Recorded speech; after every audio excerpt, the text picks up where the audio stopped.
The condition of the sheets and the mattress indicate that someone else was in the bed with Amanda just before she died. That's A. What's B? B is I'm supposed to tell you you're breaking in a new partner in on this. Partner again? Yeah, some cat he's on loan from dope. Real burnout, on the ragged edge. Oh, perfect. Gun!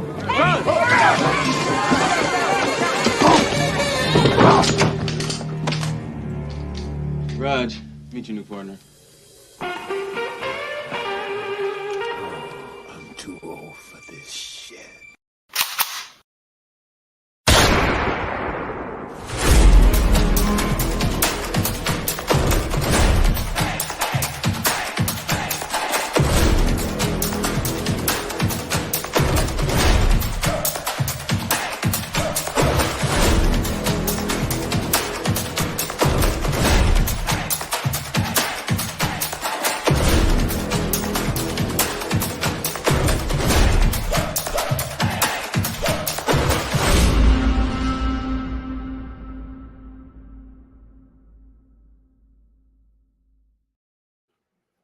Hello, everybody. Hey, Welcome to episode 4 of the Lethal Geeks. How you doing, Charles?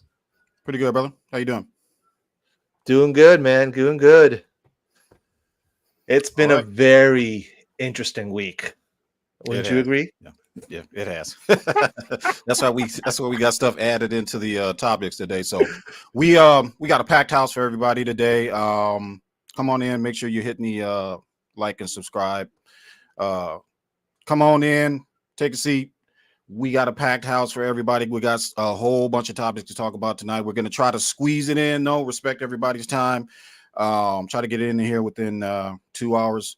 But yeah, so we got a fan's journey coming up with Leon of the New Geeks. You guys know him as Apex Leon. We also have some Rebel Moon, basically not spoilers, but just kind of deep dive into more about the show. So Director's Cuts 1 and 2. We're going to talk a little bit about WBD and their current downfall. And then, of course, we're going to do a review also of Alien Romulus. This will be a spoiler-free review. We know it just came out this weekend, so we want to make sure everybody gets a chance to watch it so we can go deeper into it as we talk about it. So, anyway, let's see what we got in the chat, buddy. Okay, let's see who is in the chat. Nobody. I can't see anybody in there. Hang on. Yeah, we're live, but no comments yet, I guess. Okay. Oh, nope. Yep. I guess no one's in yet. But no, either way, it's all good. Show must go on. So, before we move on, obviously, reminder to all you, rules of the platform, be respectful. Whenever we have people in the panel, obviously, no disrespecting. Also, no token trash about Zack Snyder and his work. Any of that crap. We do. We got him in the chat, bro. We got him in the chat. Hang on a second. I see it's not rolling up on mine, but I see Bat Dan's. I see my brother, Ashton Rowe. What's up, buddy? Yeah, everybody's here, man. Sergeant is here. Yeah. Hang on. Something must be up with the comment section. Yeah, I think I just found the problem. Hold on. Okay. YouTube does not support comments on private videos. This is not a private, it's a public video. What are you talking about? Charles Briggs, what's up? Yeah, I got my other browser. Oh, okay. Yeah, I got my browser. All right, hold on. I can see everybody coming in. All right, hold on. I'm fixing that right now.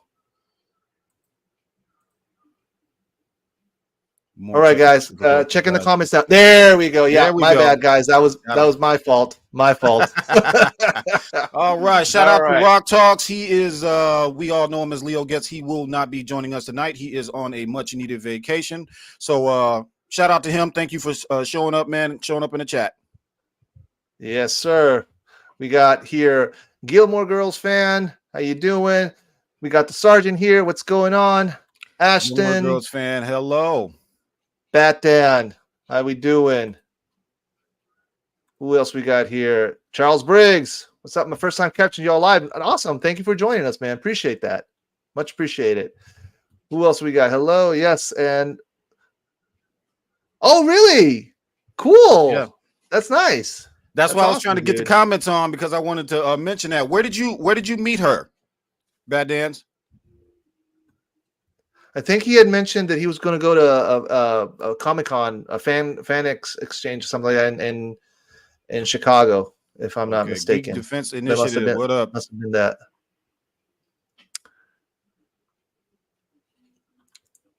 Alrighty. All right. So last but not least, before we start, obviously, guys, as you know, we are supporters of AFSP. So any of you who's new to the channel, please go into intothepeople.com/sell ZSJL and help supporting the cause by buying any apparel that is in the website. Go there and check it out. All right. And yep, Fan Expo Chicago. Fan Yep. Expo, Yep. okay. I had mentioned something about that earlier on Twitter X. Yeah. Okay, gentlemen. So, Mr. Leon of the New Geeks, unfortunately, is not going to be with us live. However, we did pre-record him, so we will be playing that right now. And we had, I had, because I interviewed him. I had a very, very good chat with him. So, shout out to you, Leon. You're out there. So, we're definitely going to play. Catch up with the chat and let the chat know that. So for anybody that doesn't know, part of the segment of our show is called A Fan's Journey. So basically, your journey from when you first got introduced to Zack Snyder, DC, all the way up to his the Zack Snyder movement. So we generally, people that are involved in the Cell movement, we have them on as guests. We are going to have some people from the chat. So we are going to be throwing a link in here as soon as we are done with Leon's segment. We're going to go ahead and throw the link in the chat. So we're going to be rotating people out. Anybody want to go to jump on? We're going to be talking about Rebel Moon, talking about Alien Romulus, and all of that good stuff. So be on the lookout for that. Okay. All right. So here we go. Let me share this.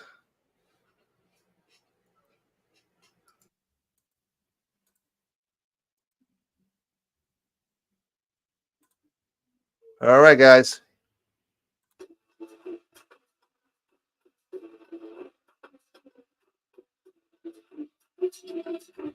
Can you crank up the volume a little bit?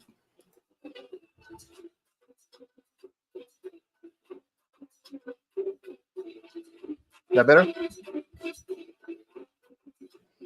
Somebody sound off in the chat. Can you guys hear it okay? And here we have the man himself, Lieutenant Leon. How you doing? Welcome to the show. I'm doing great. It's a pleasure being here. See if you can crank it up a little bit. I'll rock with y'all, the little geeks, like no other. Happy. I appreciate that. Yeah, absolutely. Yeah, it's already all up. Happy to say that you guys are colleagues of the Syndicate Network. Appreciate that. Thank you. We've stated this before. I'll state it again. We the Lethal Geeks. We support Cell because we believe in Cell, and we're going to keep rocking with what we believe in. So we definitely want to continue rocking with the hashtag. And you know what? It's going to happen sooner or later. It's going to happen because the news. If everybody's watching the news lately, things are going under. But we'll get to that in a minute. First, I want to start about you, sir. Like, usually when we bring a guest into the show, we want to obviously a little break the ice and get to know them a little bit because a lot of people out there in the fandom, in the community, know you as the second in command, but they don't know Leon. They don't know the person. How did he get started into the fandom? How did he begin? The roots of the person. So tell us a little bit about yourself. Like, how did you start? What age did you start reading comics? What brought you into this niche that we call the geek nerd comic book genre? So, good question. As a child, I remember one of the earliest comics that I can recall would be, I don't remember the exact number. I just remember it was a Batman comic. And I remember I actually, as a kid, because I was so inundated with the character, that I committed the crime of defacing the comic. So I took a pair of scissors and I cut Batman out of the comic. And yeah, I put the character on a poster board with another character. I was just like, I started drawing little things. I was just like fascinated with, man, I really want this character. And then I remember my mother was like, I'll buy one of the toys, you can do this. You know what I mean? I'm like, oh, it was funny, man. And that was like the only comic I ever ruined. Was like one of the first comics I ever remember reading. So, this comic was so cool. I want to have Batman now in my hands, And so my young 5-year-old brain was like, let me grab these kitty scissors and cut them out. So was this in what type of Batman was it? Was it late 80s, early 90s? I'm like, just get an idea. Oh, this was definitely 80s. This is 80s. Okay. Yeah, absolutely. I don't think it was like a Frank Miller. I think it was just like I don't want to say run of the mill like Chuck Dixon is run of the mill, but probably like a Chuck Dixon book. You know what I mean? Okay, cool. Now, do you so Batman is pretty much your guy. Like you grew up with Batman, and that's where you got it. And honestly, a lot of us were Batman fans first, then before moving into a lot of other DC characters like myself. Also, I also grew up with Batman. That was the book to me, and during the years, I started building an affinity for the other heroes. Like the first comic book that I read was The Death of Superman. That's when I got hooked with holy shit, Superman, because it was great in the marketing sense because I give you something, but I'm gonna take it away from you. And it's like, holy shit, what do I do now? Do you remember the CNN story that they had that year? Like, I remember that as a kid, bro. No, dude, I don't remember that. I don't remember seeing it. And I'm gonna have to Google it now. Yeah, I'm gonna have to Google that shit. So I like that. Just talking about like that, that experience as a child. I remember, he was such an iconic, or is such an iconic character, Superman. He is, yeah. When he died, CNN covered it, and they were doing interviews of people, and their reaction to the character, being killed by Doomsday. And I remember the next day going to school, or at least that week going to school, having conversations with the homies like, yo, they killed Superman. And, back in the day, it wasn't a thing. And there was the internet at the time. Yes. That, and it wasn't like a reoccurring incident where characters or major characters, especially Superman, were killed. Now it's just like, it happens every other week. But back then it was like, the top dog died. It was a global event. It was like, holy shit, something happened, And it's funny because obviously Superman is not the first that we've had in the DC run. We've also had the Robin, which also was impactful. But I'm confident to say that, yes, Jason Todd dying through votes and everything, because it was a very tight vote, yeah, that made a huge impact. But that is huge as Superman. That was like ripping your heart up, like from the get-go, So it was that run was very, very impactful, So it's and it's funny because we took Superman at the time. We took Superman for granted. Yeah. Not anymore. Yeah. Not anymore. A lot of these heroes over the years have built their fan base and their respect.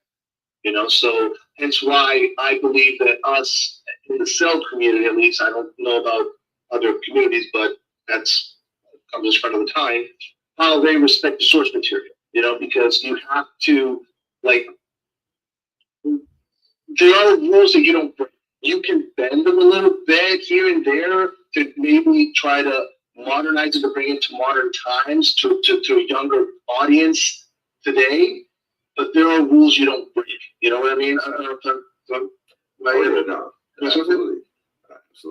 It's interesting too because the conversation about comics and the maturity level and the acceptance of are they mature, are they this and that. you couldn't tell a kid alive back then who heard about the death of Superman that wasn't everything for them. It's incredibly impactful. And yeah, I think even DC kind of took it for granted because, you know, the death was one of the biggest marketing things that they've ever done at the time for comics. Probably the biggest, if we're being honest. The biggest, yeah. The greatest superhero ever. And he's been with us since what? It's been like what? Almost we're going for 100 years now with Superman. Almost. It's getting there. It's getting there, yeah. So it's like he first one. So it's like, you know, like it's gonna make an impact, you know, and maybe they didn't think that it was gonna be that impactful. They knew it was gonna be, but I don't think they expect to be that big of a deal, like that huge. So, like you said, from a marketing standpoint, yeah, those comics sold out. Some of that sold out, you know. And you got your video games also coming out, and now you've got your movies, and your animated adaptations, and also rewriting the story like with M52 and the Rebirth, and obviously with Snyder also. You know, it's that comic book made a huge impact in comic book culture. You know. Oh yeah, it kind of ripped a band-aid off on even killing off characters. Everybody was like, "Well, Superman can bite the dust." It's a wrap for all y'all, you know. Right. Now, were you like a comic book kid? Like, did you collect comic books when you were growing up, or you were mostly like, you know what, mostly for the movies or for TV shows like Batman the Animated Series? Like, how did you? What was your growing up like? What you do? Do you like dress up as Batman when you were a kid? Like, do you have a lot of a collection of toys? You know? When I was a kid, so like I used to play ball a lot, and I'd be outside all the time. We came from, you know, people like you and I came from the outside generation, climbing trees, drinking from the water hose, playing basketball, going to. We touch grass. Facts, like literally touch grass. And I used to play ball all the time at any gym that was open. Like we get the ball and just like run to like the Boys and Girls Club or run to the court that was by the school, you know, whatever school you were at, right? But at the same time, I was always stopping in at the local, like, you know, city folk would be like bodega or whatever, but it's basically a 7-Eleven. And you see racks, little spinning racks, either those or the racks that just have the magazines. And I would always pick up a comic, always. Because I drew as well. I used to draw a lot. Really? Here and there now. Do you still draw? Yeah, here and there. I actually should have sent you. I might even send some of my art. Actually, now that I think about it, I didn't think about that earlier. But that's another thing that got me into comics was the ability to draw. I remember being able to draw well enough to catch attention at the age of about going on 6, where, you know, some kids, you see them, you're like, oh, okay, cool, they're doing stick figures. And I drew these covers that I had that looked like the Joker covers. And I took a piece of cardboard, and I cut the cardboard out, and I took like some colored pencils and crayons, and I just drew like that same face of the Joker. And that was like the first good drawing that I did for that age, you know. And my mom was like, what? My father was like, no, this kid's talented. So they just kind of fed into everything I did. Super hyper, so into basketball, you know, super artistic. So give the kids some, you know, drawing materials and, you know, some comics. And so I literally run to 7-Eleven, go grab some comics, come back and draw my ass off. And back then it was so competitive as a kid to like do everything. I can play ball better than you, and I also had I can draw better than you, you know. So it was crazy competitive in both senses. And I remember, if not Batman, it was Spider-Man. I went through the phases of bouncing between those two characters. And I grew up. So you were going between Batman and Spider-Man? 100%. Yeah.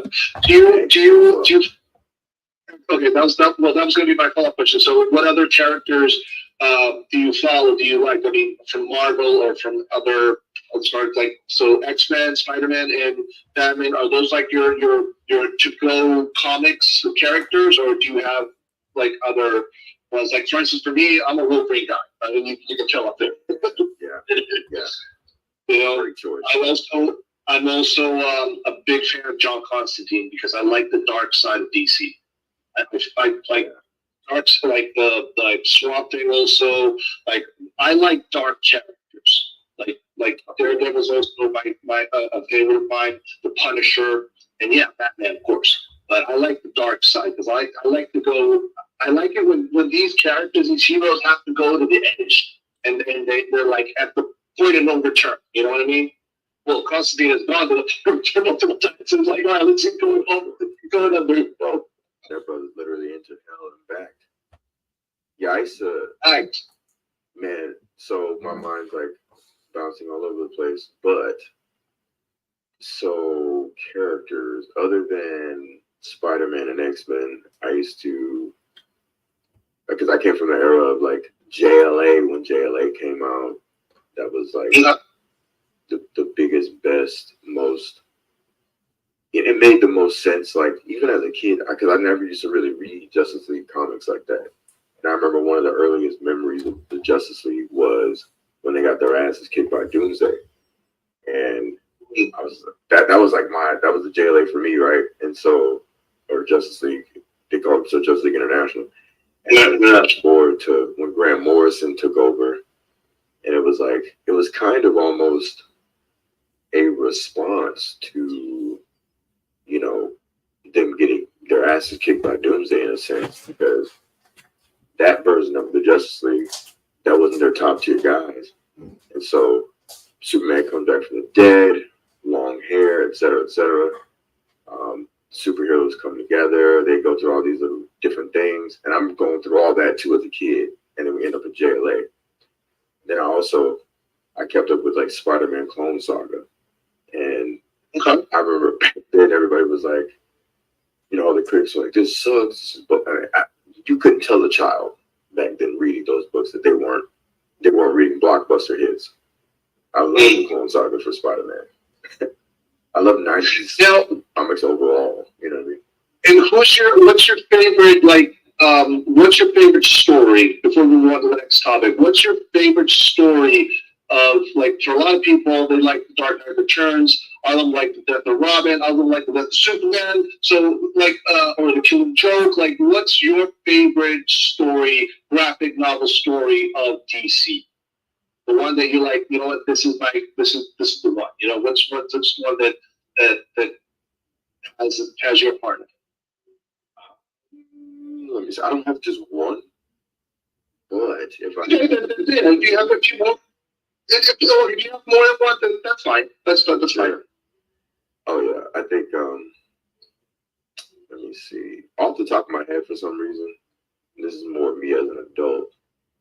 The Multiversity is perhaps one of the greatest DC love stories, especially for the multiverse ever. It's such a clever story. The fact that each issue is issue number one of their particular universe that they're telling the story of, and then they compile all the number ones together until they get to quote unquote issue number two, and it just becomes this amazing graphic novel about the multiverse. And before that, I'd say as a kid, I used to love like 90s Batman, where it was like all black, gold logo. The car was jet black. They were kind of mimicking the movies then, you know what I mean? Batman 89, you mean? Mimicking Batman 89. They're mimicking, films. I remember going with my parents to go watch Batman. Not 89. I don't think I saw Batman 89 in the theaters. I was way too young. But I did go and see 92 with my mom and dad. That I do remember going to the theaters with them. They took me to see Batman Returns. That I do remember. I can say this. There's only, I think, let me see. As far as live action Batman goes, there's only two that I have never seen in theaters. And that is outside of like '66, because I ain't that old. Outside of like the West, I would say I have not seen the Batman in theaters, and I have not seen Batman and Robin in theaters. Because even as a child, I saw Batman and Robin and what they were making. I was just like, I don't want to see that. I do not want to see it. I do remember though when I was growing up and staying at my grandparents, I would watch Batman, like the show from the '60s, with my grandparents. So That's all we had. that was that was everything at the time. Now it's campy, goofy, but I mean, like it's what we have, And yeah, Batman and Robin, yeah, but no comment. Yeah, it's funny because like, Yeah, even the actors know that, okay, we fucked up here. So listen, I mean, we took, let's just move on with this movie, So even they go, even Arnold and Clooney, like, fuck that, All right, everyone. Yeah, it was insane, bro. Because like, I remember, I'll mention another comic in a second, but just talking about B&R for a second, I was like, bro, I remember watching it finally. My folks went and grabbed it, on DVD, and they popped it in. And I remember we had this big ass box of pizza, and we all just sat on the floor. But the whole family sat on the floor. Me, my siblings, the folks, this big ass box of pizza, eating and just watching this. And my dad looked back at me and was like, he was gonna be like, "What the hell?" Like, because he knows I'm the big kid. And I looked at him, I'm just like, "Yo, I don't get this." And I said, "This is why I didn't want to watch this in the movie theaters." And everybody started laughing. And I was like, it's crappy. Like, I knew, even as a kid, I knew that it was garbage because I grew up loving darker, edgier, more mature things, such as like you and I share a common before now we'll move to the next one. Before that, you and I share a common love for Vampire Hunter D that I have noticed. Yes, I love that shit. And I was saying that too. That's so funny. Yeah, that lifted me into that world of mature material. Yeah, me too. Yeah, because I remember seeing the movies as a kid, growing up in Chile, like Vampire Hunter on VHS, and then later, okay, the Bloodlust, and I don't understand why they can't just put that shit on a streaming like that. I mean, they got Castlevania.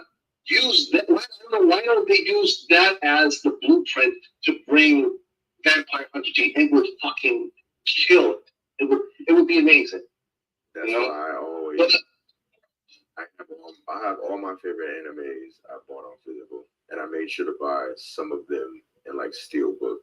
You know what I mean? Like, and I have both Vampire Hunter D and Vampire Hunter D Bloodlust on steelbook and special edition because I freaking love those movies. They're amazing. I'm actually, I don't know if you knew that they did a Kickstarter event of Vampire Hunter D Message to Mars. So I definitely want to get that copy, but we're talking almost $500, like $500 through eBay. So it's a little steep for me now, but eventually I'm gonna get it because I do. That's just art. Is it it's the comic or the? I think it's a comic. Yeah, I think they did like a 6-issue comic, but again, it was just exclusive through Kickstarter, so you had to pledge for it in order to get it. Like I did a pledge now for Terminator right now because since Terminator is in its 40th anniversary, they bundled all the comic book Terminators. So I got that for like $120. So I'm definitely going to share that once it's right. The pledge just ended a few months ago. So once I get that collection, I'm definitely going to share that on the show. All right. So okay, now moving on to the subject that a lot of us are very interested in knowing is who is the man behind the cell movement, the business side. So, because you're the Bruce Wayne of the cell movement. So Sky is Superman, shout out to Sky if you're watching, and you're Batman, you're Bruce Wayne. So it's only fair that we pick the brain a little bit here. Without obviously not giving away all of your secrets, but enough to show people exactly. So one of the questions that I wanted to ask is, what business experience in your personal life has helped you spark the formulation of the Cell campaign and the eventual creation of the ZSSM movement? Honestly, a lot of the movements that I make and a lot of the thought processes that I have stem from, this is going to be a shocker, but just common sense, a lot of this stuff, you know? And then that common sense has been cultivated like a seed in water by my upbringing, by the military, and by going to school. You know, I'll leave that part like that, right? The going to school part. But just, you know, I look at a lot of the things that happen in life, situations in life. It's almost like if you're sitting at a desk in an office and you don't necessarily come up with the initial idea, but someone brings a great idea across your desk and you just think of all the great ways you can innovate off of this idea. And that was kind of my experience with Sky, where, you know, my passion went towards my vitriolic, you know, nature towards what happened at that time period, which was, you know, a guy comes in. You're talking about when Henry got that? Is that what you're? Yes, yeah. Okay. The death knell of everything started to toll, and it was just like, you know, my energy went towards basically saying screw that. And Sky and I had conversations numerous times behind the scenes and just having passionate discussions, like at night, just talking and mulling things over. And then he says, bro, I got this idea. I'm like, let's hear it. We go back and forth. I was like, this is freaking brilliant, bro. This is like, and it is weird because in hindsight, when you think about the opposite reaction, you know, I even told him, like, literally, I don't know if he remembers this, but I told him, I was like, there's going to be a whole bunch of people that don't like this. But let's be prepared. Still don't like it. Oh, yeah. So my thing has always been like, when I hear an idea or I hear a thing in general, right, I always think of the counterpunch. So that's been kind of my thing throughout life. Someone says, what do you think about this? I always think about the opposing view and how do we strategize around and against that? How do we strategize for that?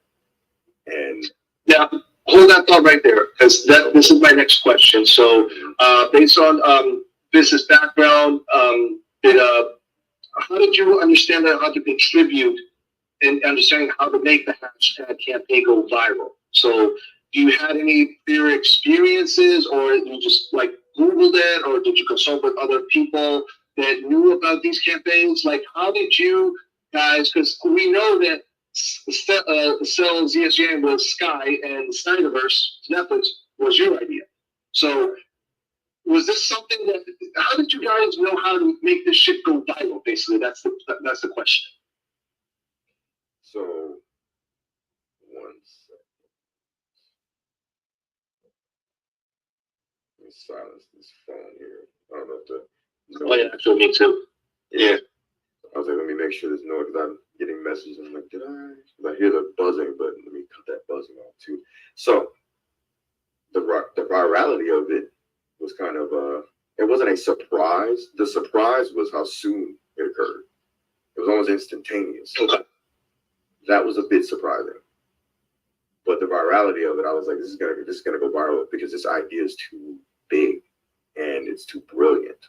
You know when you hear something, it's like, what were we gonna say? No, I'm saying so basically you knew from with your gut, like, this is gonna go viral, so we know that this is just gonna blow up everywhere. So 100%.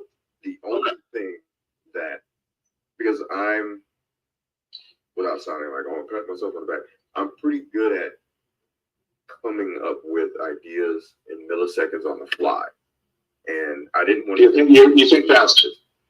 Right. So I didn't want to think too deeply about this because I already knew within milliseconds what is going to occur, what may occur, and what should occur. And literally everything that I thought about happened. And so Sky's doing this in real time.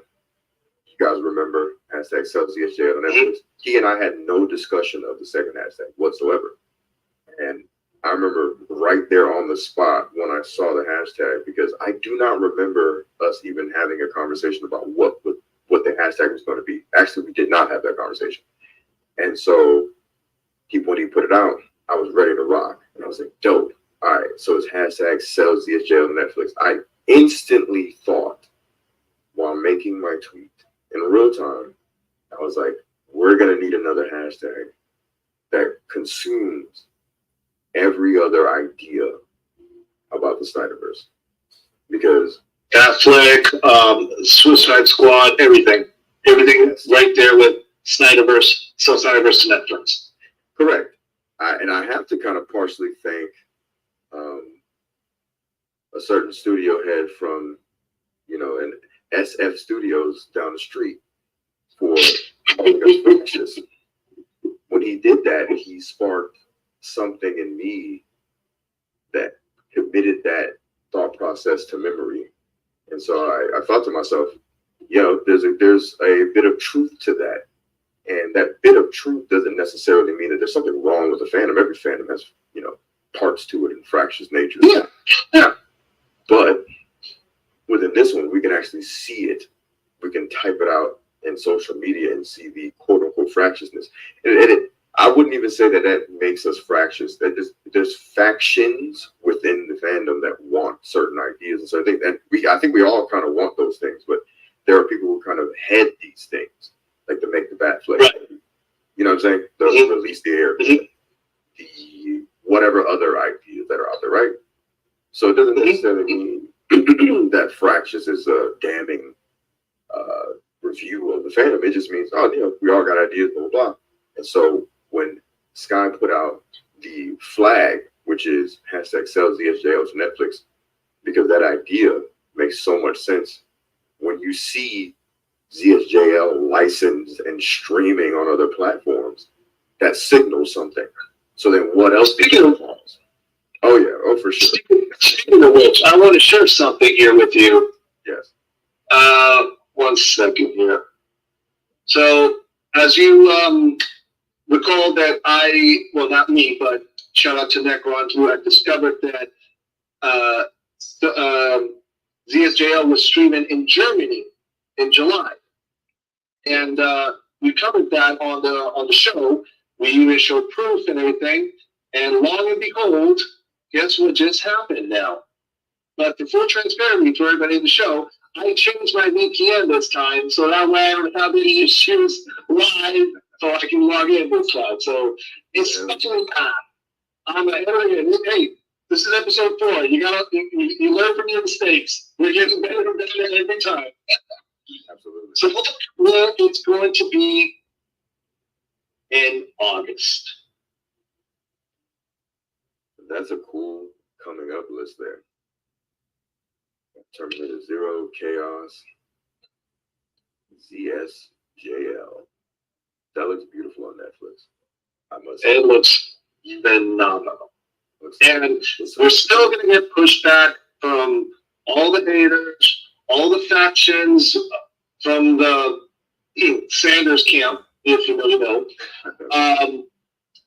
No, don't believe what you see, don't listen what you're hearing, just believe us, the ex-Twitter people, avatars, who accounts are like a month old, maybe. Fuck y'all. Right. This shit is happening. First we saw it in Germany, and now look where it's going. And shout out to RawkTalks, because he also said a valid point on episode 1 that a lot of these streaming companies are licensing deals. Their contracts that need to be expired. So once they expire in certain areas, they can move to other areas. So right now, they're going to Spain. In Canada, they had it on Crave. So before they can have it on Netflix in Canada, it has to expire from Crave. And then probably later down the road, it will show up in Canada and so on with other countries around the world. This shit is already happening, guys. And that's the thing, like the whole sell or hashtag sells ZFJ on Netflix. It's been happening. It's been occurring, and it's still occurring. It's just a licensing deal to license a piece of content to a streaming platform. That's what the message is. That's what that flag is that's planted in the ground. And so that's the cool thing. We've seen that come to That's another thing. You know? That's another thing I wanted to ask you. Thanks for reminding me that. What was your first reaction when Scott Stuber mentioned a certain section of the fandom pushing Zack Snyder's Justice League to Netflix? What was the first thing that came to your head? My first reaction to that was, it's about to, no, actually, my first reaction was, I was like, this is really effing cool that he's being very specific, because he could have just said Zack's fans, overall, or the Snyder community. He could have said something that was more monolithic, more blanketed, but he highlighted the fandom, and then he highlighted the fandom within the fandom. He said a specific section of Zack. Yeah. Like you said, factions here and there. We are a faction of the Zack Snyder fandom, because there's a lot of people out there that Zack has a certain groups here and there, blah, blah, blah. We are that faction that we were highlighted on that article with Stuber. So here's the cool part too, is that like, here goes another, head of his position giving me an idea. And this time it's someone who was from a studio that is making sense, right? Mr. Scott Stuber himself, shout out to Scott Stuber. When he said that, I remember where I was. I do this weird thing sometimes. I recall where I was. I was in the bathroom. I'm like brushing my teeth, and I'm reading this, and I look, and I said, that's funny. We don't have an official name. We're just all these different nicknames, the Cell Boys or hashtag Cell Movement or this, that, and the third. And I literally, instantly what popped in my head was Zack Snyder Cell Movement. And I was like, well, now we have a name. So if we are ever mentioned again, that would be cool if a Scott Stuber were to say, Zack Snyder Cell Movement. So I remember calling Sky literally right after that. And he was like, I was like, yeah, bro, that's it. ZSSM is born. So then I had tweeted it out. The Hub account tweeted it out as well. And just from there, caught fire. We had an official name, hashtag sells ZSJ, hashtag, excuse me, I'm so used to saying hashtag, the Zack Snyder sells. Yeah, I still do trouble with the words also. But that takes, now that you mentioned that, that takes me to my next question. Besides the obvious goal of getting the Snyderverse sold or licensed, either way, to Netflix, what other long-term goals do you guys have for the Zack Snyder Cell Movement brand and the Cell Movement? The long-term goals have always been that, I guess, just basically we want to see the live action version of the Snyderverse be produced and created and cultivated by Zack Snyder and Deborah Snyder on Netflix, right? And that's it. That's pretty much the only demands, quote unquote, that we've ever had. It is just to simply say, like, they can do whatever they like with it. It could be a mini series, it could be several mini series, it could be 2 movies and they're done. Whatever they come up with, whatever plan and deal they structure out, whatever they think is worthy, necessary, and profitable, go for it, as long as it's live action, right? So live action, or nothing. Basically, that's what you're telling me, right? So yeah, absolutely. Okay. That and I've even gone as far as to say, and then others within the movement, including Sky, have agreed that we're okay with recasting. Those literally the details are very simple. We're not saying like you have to do this yet, because we understand the business side of things. Because you highlighted like, Apex Leon, the business guy of things. we understand the business side of things, which is certain things may not be able to be met. Certain people may not be able to come back. Certain things may not be able to be done. Schedule conflicts or stuff like that, or people pass away, maybe, God forbid, something happens, so shit was happening. So, like we were even saying, look, if Zack and Netflix are passionate about this and they want to swing this to the point of like casting lead characters, we're good with it. And I know like that, I don't think that we've gotten too much pushback, but me and predicting futuristic scenarios, I can imagine people trying to use that against us. But it's like, look, man, it is what it is. Certain things, you just have to accept. Certain realities have to be accepted if you want a goal championed. And the only real goal is, Zack getting his baby back. You know what I mean? Yeah. I've always said for instance, I know there's a lot of Amber Heard, for instance, got a lot of heat, because of the divorce situation with Johnny Depp here and there. And yeah, some people wanted to cancel this and that. Me personally, and again, this is just my personal take on it. If Zack wants Amber back and Netflix has no problem, I really don't care. It's because at the end of the day, Zack is the one telling the shit. If he says, I want Amber, give her Amber. I share that same sentiment, bro. Literally. If Netflix says, you know what, it's too much baggage, we can't do this because shareholder this and that, okay, fine, whatever. But like again, the business side, if business does not conflict with what Zack needs to do to finish the story, then have at it. If there's a problem, okay, we work around it, we adjust, but at the end, we get that goal. And speaking of that, like when this is successful, because I think it will, it's just a matter of time, because WBD, they almost have no choice. Yeah, we'll get to that subject in a few seconds. When you guys are successful with the campaign, what comes next for the community and for the ZSSM movement? That's up to the brand. I'm sorry. That's what part of me wants to say we'll get there. We'll approach that when we get there. But I think just for me personally, I just want to celebrate. I'm taking some flights, taking some drives, meeting up with some people. Obviously, those within ZSSM, the Syndicate Network, and just have a good time, party up, pop some champagne, and just, celebrate like we just watched our championship team win. I don't have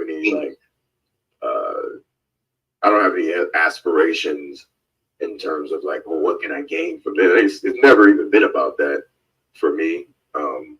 Not necessarily like the question is hinting at that, but I just know like that's kind of been one of the underlying conversations of, hey, these guys are trying to get clout. That was kind of a thing early on, and it's like, what clout do I gain from this? I don't even show my face half the damn time. Like I'm busy 99% of the time, and I do this when I can with full passion. So it's never been about like, if it's been about clout, I'll be moving way you're making money. In fact, yeah. I'll be moving way down. When Charles and I got together for the first time and discussed the platform of what we're going to do, and then later we brought in RawkTalks, and then we integrated him to the family, so now it's the three of us. At first I told him, listen, dude, I have no interest in clout. I have no interest in controlling narratives. I just want to have a chat with my friends, my online friends in the community of Cell. And obviously we're going to be branching out and meeting and bringing other people from other platforms, different factions from the Snyder movement, because we want to bring, our goal is to be a bridge to bring everybody together. Will we accomplish that? Time will tell, time will tell. But our goal is always to, let's just geek out, have fun, support what we love, talk about what we love, rant about what we hate, and that's going to be the next topic that I wanted to talk to you about. Because, as I mentioned, ZSL is going to Spain, but our friends here in, not that one, WBD, they're not doing so well. No, they're not. They're not doing well. And here's the fun thing. So I got this from this is a screenshot from my Fidelity account, and this is from WBD. I got this last night, and I went back 5 years. This is their stock right now. Just take a wild guess what that was. Just take a wild guess. 2021. I wonder if a certain film was released. I wonder. And look at how bullish people were. All the investors. Because at the end of the day, we're talking business. We're not talking emotion. We're not talking fandom. Now we're talking business. We're talking dollars and cents and pennies. The business people, the money people, like someone used to say, but whatever. Look at how bullish it went when ZX finally was released on streaming on HBO Max. It went through that's the top. And a certain executive went and said, no, you know what, we're not going to continue this. We're not going to do this because, ego. But we were going to talk about and start off later during the show with Charles, but I do have some stuff, so I want to keep going. But also, I want you to compare real quick Warner Brothers, right? Paramount, Comcast, Disney, and numbers don't lie. People lie. Now, you might say, well, what people numbers don't lie. Numbers never lie. But people might say, oh, but the stock went down here and there. Okay, you know why that stock went down? I'll tell you why. Because that was the time when Netflix was restructuring their platform because they had to add ads because they didn't have ads before. So how are they going to survive if they don't branch out and they just stick to what they only know? Correct. That was a very intelligent move on their part. Very business savvy. Yeah, and they got a lot of shit. But also, they knew that we're going to take a little hit, and they warned the investors, we're going to take a little hit, but don't freak out, don't pull over, blah, blah, blah. But also, that was the time to get in. Right. So it's interesting, too, because around that time period, everyone was complaining about this, and I'm like, they were probably the last platform that did not have ads. So it was like, what was everybody complaining about? You're complaining because it's a huge first world problem to complain about Netflix having ads. It's like literally everyone else because they cannot survive without ads. Because that's your passive income right there. Because subscriptions is what keeps the machine running. Ads is what puts the profit up. Because you gotta obviously, like if you even Tinder. If you use Tinder, I don't use Tinder. I hate fucking online dating. I'm old school, but whatever. Even Tinder has ads now. Like I was scrolling the other day on Tinder. I don't like either, but I have because I don't have a choice. I have to. But when it's messing, I'm seeing ads. Wow, because advertisement is what boosts profitability. Subscriptions is to keep the house afloat. Advertisement is what pushes growth. And that's why you see our old TV shows that we used to watch on old cable used to survive. It was about the commercials. These are our modern day commercials, these ads. Exactly. They're everywhere, like you were saying. Dating apps, it's everywhere. So why wouldn't Netflix have ads? Exactly. So, last topic I want to talk to you about is, let's see, where is that? You were part of an event recently that was just phenomenal. Yes. I'm in Boston. I'm on the other side of the coast. Hopefully, in the near future, I will be able to, get on a plane and be with you guys down there and celebrate this because this is This is phenomenal, right? You were there. You were there. Absolutely. Please tell us how you feel. What was your reaction? It was great, bro. Like being a part of it, and I'll play on the back end, but without Elliot. For sure. By the way, guys, if you subscribe to Leon's channel, please, Apex Leon of the New Geeks, please subscribe and go some support for Leon. Oh yeah, I appreciate that. At TheNUGEEKZ.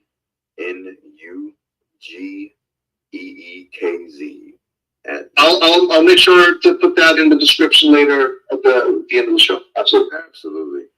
Yeah, no, this was great, man. Like this was I had met. I see real people. I see real people. I don't see AI at all in this. Do you? No, I mean no, that's all AI. Like that guy right there in the shade, that's not really me. That's AI. That wasn't really Sky. That's not even Zack. That's But no, seriously though, it was dope to see all those people show up and show out and having a great time. Varieties of different looks and cultures and backgrounds, and it was dope, man. It's just weird even talking about this sort of thing in this way because you know how the media is. They kind of make you say these things because back in the day it was just like you're having a good time at a party. That's essentially what this was. It was a party. That's exactly what it was. It wasn't like you've been in a lot of these parties. This is not the first one you've been to. You've been to Full Circle. You've been to also there was another one where you grabbed Scott. Shit, that one. There was one when Sky and I went to go see the first when they first came out, the first two, the Netflix versions. Yep. Yes, yeah, that's the one. Yeah. I'm sorry, it's been some time. Good. And even before all of that, even before Full Circle, etc., I used to go to cons, and we used to, because like real quick, briefly, an old buddy of mine, he used to have one of the greatest comic book shops in Florida, and he used to have some. Is that where you're from originally? Are you from Florida originally? Yes, absolutely. Yep. Okay. You didn't say what town, but that's okay. That's your point. For sure. But yeah, Floridian and well traveled internationally and cross country as well. So, but yeah, see man. I appreciate it. The homie, he had this really banging comic book shop, and Shane Davis showed up. What's his name? Gerard Way, Jim Lee, Mark Wade. No shit! You got to meet Jim Lee? Oh yeah, absolutely. And like, oh, that's fucking dope. Like this, like it was just chill. You know what I'm saying? It wasn't like, a million people in a line. It was like Jim didn't drink, but like, and Mark didn't either. But like, I'm not gonna start naming what people did, but they. It was really dope. And this place wasn't your typical comic book shop. It wasn't like, and not to be sound like a dumb jock about it, but I pride my channel on being the new perspective on the modern day geek, as if to say that geekdom is not your typical like Big Bang Theory looking and sounding guy who can't really pull a woman, and doesn't really have a good job, and doesn't have swagger, doesn't have charisma. No, it's like there are geeks, and there were geeks in that shop that were charismatic, made money, stylish, and we just like comics. You know what I'm saying? Like that was the common thread there, was like, we like comics, we like to nerd out and let our hair down, so to speak. And so seeing and me being a part of those events and partying the way we party, because like this shop, we were the first ones to get Superman Earth 1 before like everybody. Nice. Was there chilling with us. He told us like, yo, we're gonna do a CNN show, or I'm gonna do a CNN show. He said, blah blah blah blah blah, and we're hoping this comic book is gonna be big. Mark Waid chilled with us. I forgot why he chilled with us. But he was partying and just chilling, like, old Mark Waid just hanging out. And who else? Scott Snyder. He did a New Year's call with us, like on New Year's Day. Like he called in and was like, "Happy New Year, guys." He's sitting in the back of a limo. That's like, awesome, just dude. into our shop, like live. That was fly. So yeah, man, I come from that sort of geek experience where it's not some, we're all just sweating in line with a costume on, just to meet somebody. So we've seen Sky dressed up as Super. So there's no chance in hell we're gonna see you as Batman. I wouldn't say no chance. What you'll see is the quality of outfit, because like I like Sky's costume, but Batman costume got to be like, it's got to pop it. It's got to pop. I hear you. Yeah, I know what you mean. So I come from that experience of that geekdom where you're kind of getting, it's almost like a precursor to what I'm experiencing now with going to these events where you get your bang for your buck. Those experiences I had that I just named, they were free largely. All you had to do is pay for a comic, you know what I'm saying, and hang out with the homies, and you're meeting a top level comic book guy, which is crazy. Jim Lee signed my absolute Batman Hush and did a drawing for me. Shit. Yeah. Oh, dude. At some point, we're gonna have to do like a recap of this one day, and I'll just do a however long show y'all want to do, and we just go through my collection of just different things that I Yeah, absolutely. Not to talk your ear off. So fast forward back to this. So Epic Worlds, it harkened back to that time frame for me where I'm like, yo, I'm around my peoples, man. I'm around some nerds and some geeks. That's what I like about this. That's what I like about this, because for me personally, like, I'm just now as an adult. I just turned 41. Now, as like when the Zack Snyder's movie, Zack Snyder's Justice League came out, that's when I started to like, you know what? There are people out there just like me that are geeks that love this shit, because I was very like reserved because I'll just say it. I felt embarrassed, a little bit ashamed that, hey, I like comic books like that, man. And sometimes when you go out and meet people, or you go out on a date and the people are saying, hey, what do you like to do? What are your hobbies? Oh, I like this, I like that. And they're like, that's lame. That's how I felt. That's the feedback that I would get. So I'm like, ever since I started being part of this family, it's been about it's going on like 3 years now since Jan came out. And now I have my own podcast with two other friends. So it has made me embrace my geekhood, So I'm grateful because this community that we've built over the years have allowed a lot of us to, just be you. Just there's no shame on it. If you like comics, if you like to cosplay, this and that, you know what? Do what makes you happy. And if this type of shape makes you happy, Leon, dude, look power to you, man. Oh yeah. You would have liked that comic shop that I mentioned, you would have loved it because it was that very nature of, you're like, man, you're kind of feeling like, a little something like kind of a little embarrassed. But then you look around and you're like, there's this hottie next to you, and you're like, oh shit, she likes comics too. Like, I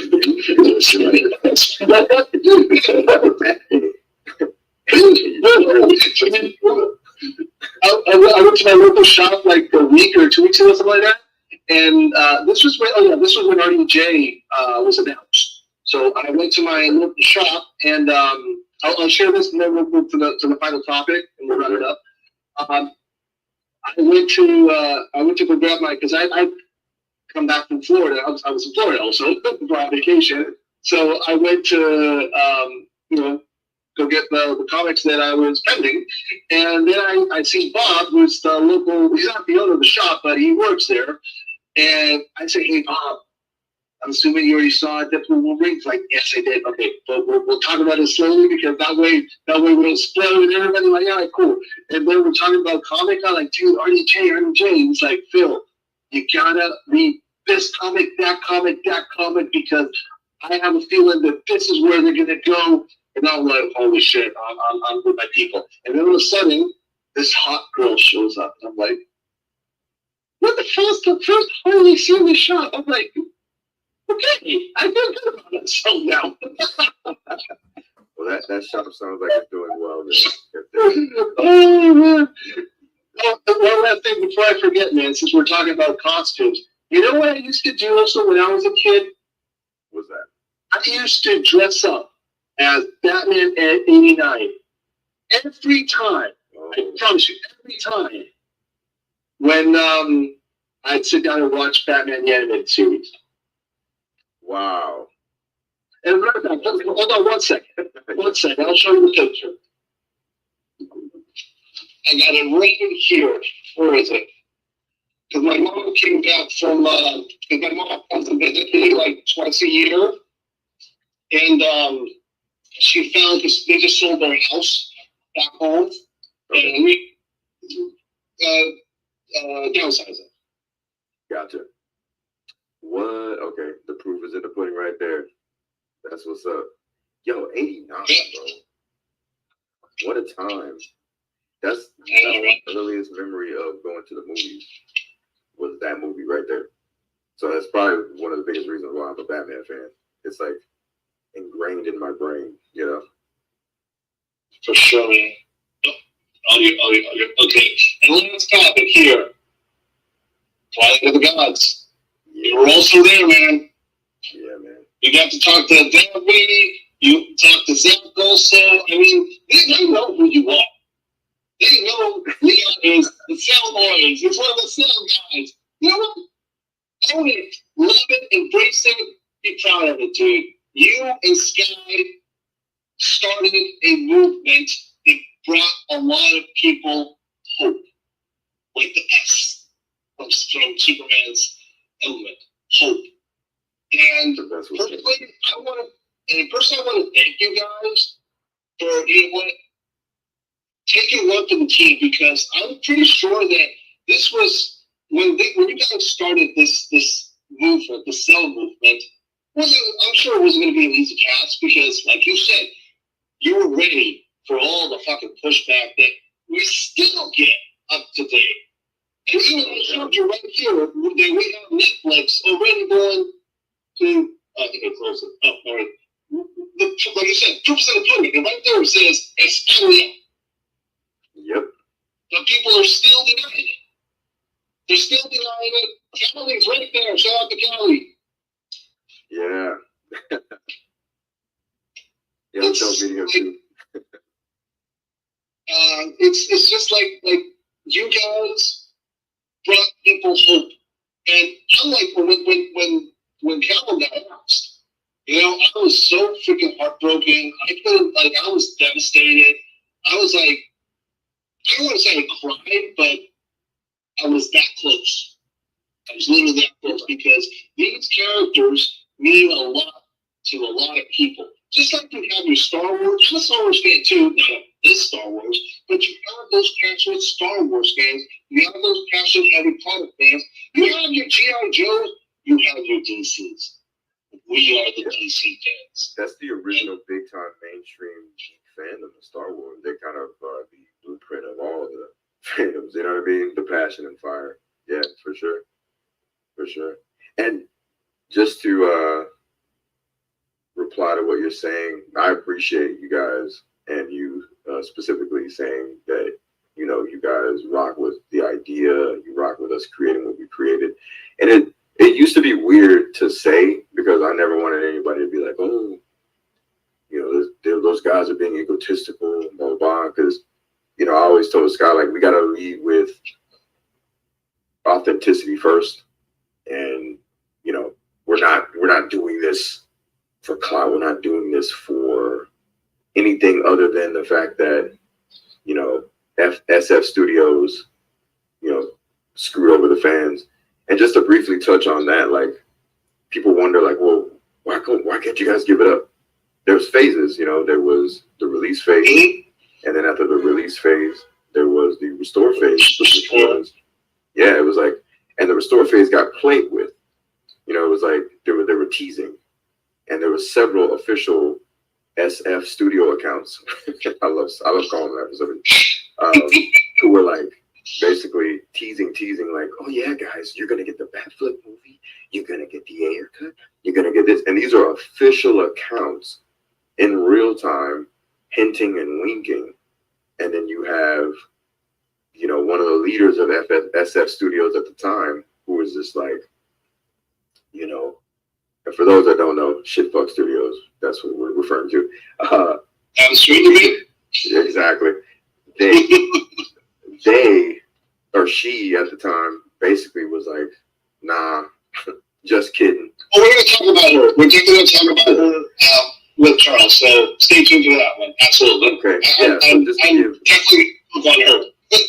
just to give my brief thoughts, I just, you know, I went on a, you know, whole Twitter rant about it, and just kind of not anything that's ridiculous, but I just broke it down like, look, she accused us of several things as a fandom, blah, blah, blah, blah. I was just like, look, we've done a lot. You know, we've done things for AFSP. We've done things that have we've just been like every other fan. Like, we're no different from anybody who is a consumer and of content and product. You know? And when somebody does cross the line, we call it out and we can, like, excommunicado type, because 100%. That's why I like the rules of engagement that you guys established, because that way it narrows down all the bad apples. Like, all right, listen, you're so great, but there are rules to the shit. If you break those rules, period. Right. You know? Yeah, and to be clear on that, when it came to rules of engagement, because a lot of this conversation about how we were or how we were viewed, you know, from release to restore, and how we were toyed with in restore, and then after the whole toying with us, they had the new regime come through, and they kind of made promises, and then they hired this other dude, and he gave Henry and everybody the axe. It was like, enough is enough. Sky comes up with the idea, and then we're like, how do we set ourselves apart from what happened before, and how do we move forward effectively? Because that was a word that I kept using early on, you know, with purpose. It's not about moving any other way than effective. So it's kind of like, fuck your feelings kind of thing. And we're talking from myself to Sky to the rest of the fandom. It ain't about your feelings. It's about what is effective, right? And what is respectful to what we're trying to do. And a lot of it was thinking about hashtag numbers and how the approval ratings were with hashtags. It was a lot of thought processes about how we're going to be viewed if we use certain rhetoric. There was a lot of thought about the ROEs and structuring that. And I had ample amount of input on all of the things that I just mentioned. And anytime you would see, you know, any sort of rhetoric or any sort of like almost like a state of the fandom, state of the union sort of thing, it was a lot of my words coming from me, structuring it in a way that was cohesive and didn't miss a beat. And a lot of that pissed people off. not a lot, like it's not like this huge swath of individuals, but it was enough people that kind of had some kind of note within the fandom, some noteworthiness, that were like, how dare you do that? And it was just like, look, I understand you're mad. You're also mad because there's no holes in anything I'm saying. You know, you can't say, you know why they're mad? You know why they're mad? You want answers? I think I'm entitled. You want the truth. You can't handle the truth. No, they can't. It's the truth. I forgot about the drops thing. I remember just so went so long. I forgot about the drops. Yeah. I didn't give you one drop before we wrap up. It doesn't even feel like an hour. That's crazy. Wow. I know, it was so quick. It was so quick. But Leon, before I let you go, any final thoughts? What's going on with your platform also? Because you just started the FX Leon New Geeks. So what's going on your platform? What are your plans for that? Yeah, it's been an idea that I've been bouncing around for years, and it's kind of how I got into the fandom. I was just some, you know, geek that just was trying to, you know, see what all the entertainment buzz is about, and I saw I forget her account name, but she said something about the Snyder Cut on Twitter, and I was like, what? That's a thing?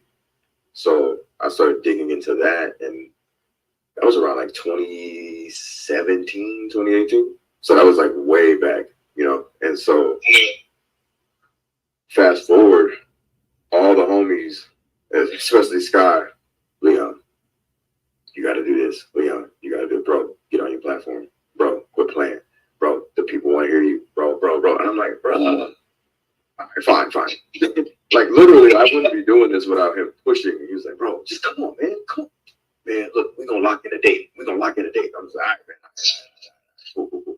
It's You know? it can be a little intimidating to start because, I mean, for starters, like, before I even got this, I had to get comfortable because I did have a little stage fright at first, but then when I started getting to other people's platforms and getting comfortable in the camera and how I sound and everything, not that I don't like how I sound, but, you know, just to break, like, get comfortable. We're going to be some of our own worst critics. No, I get it. Exactly.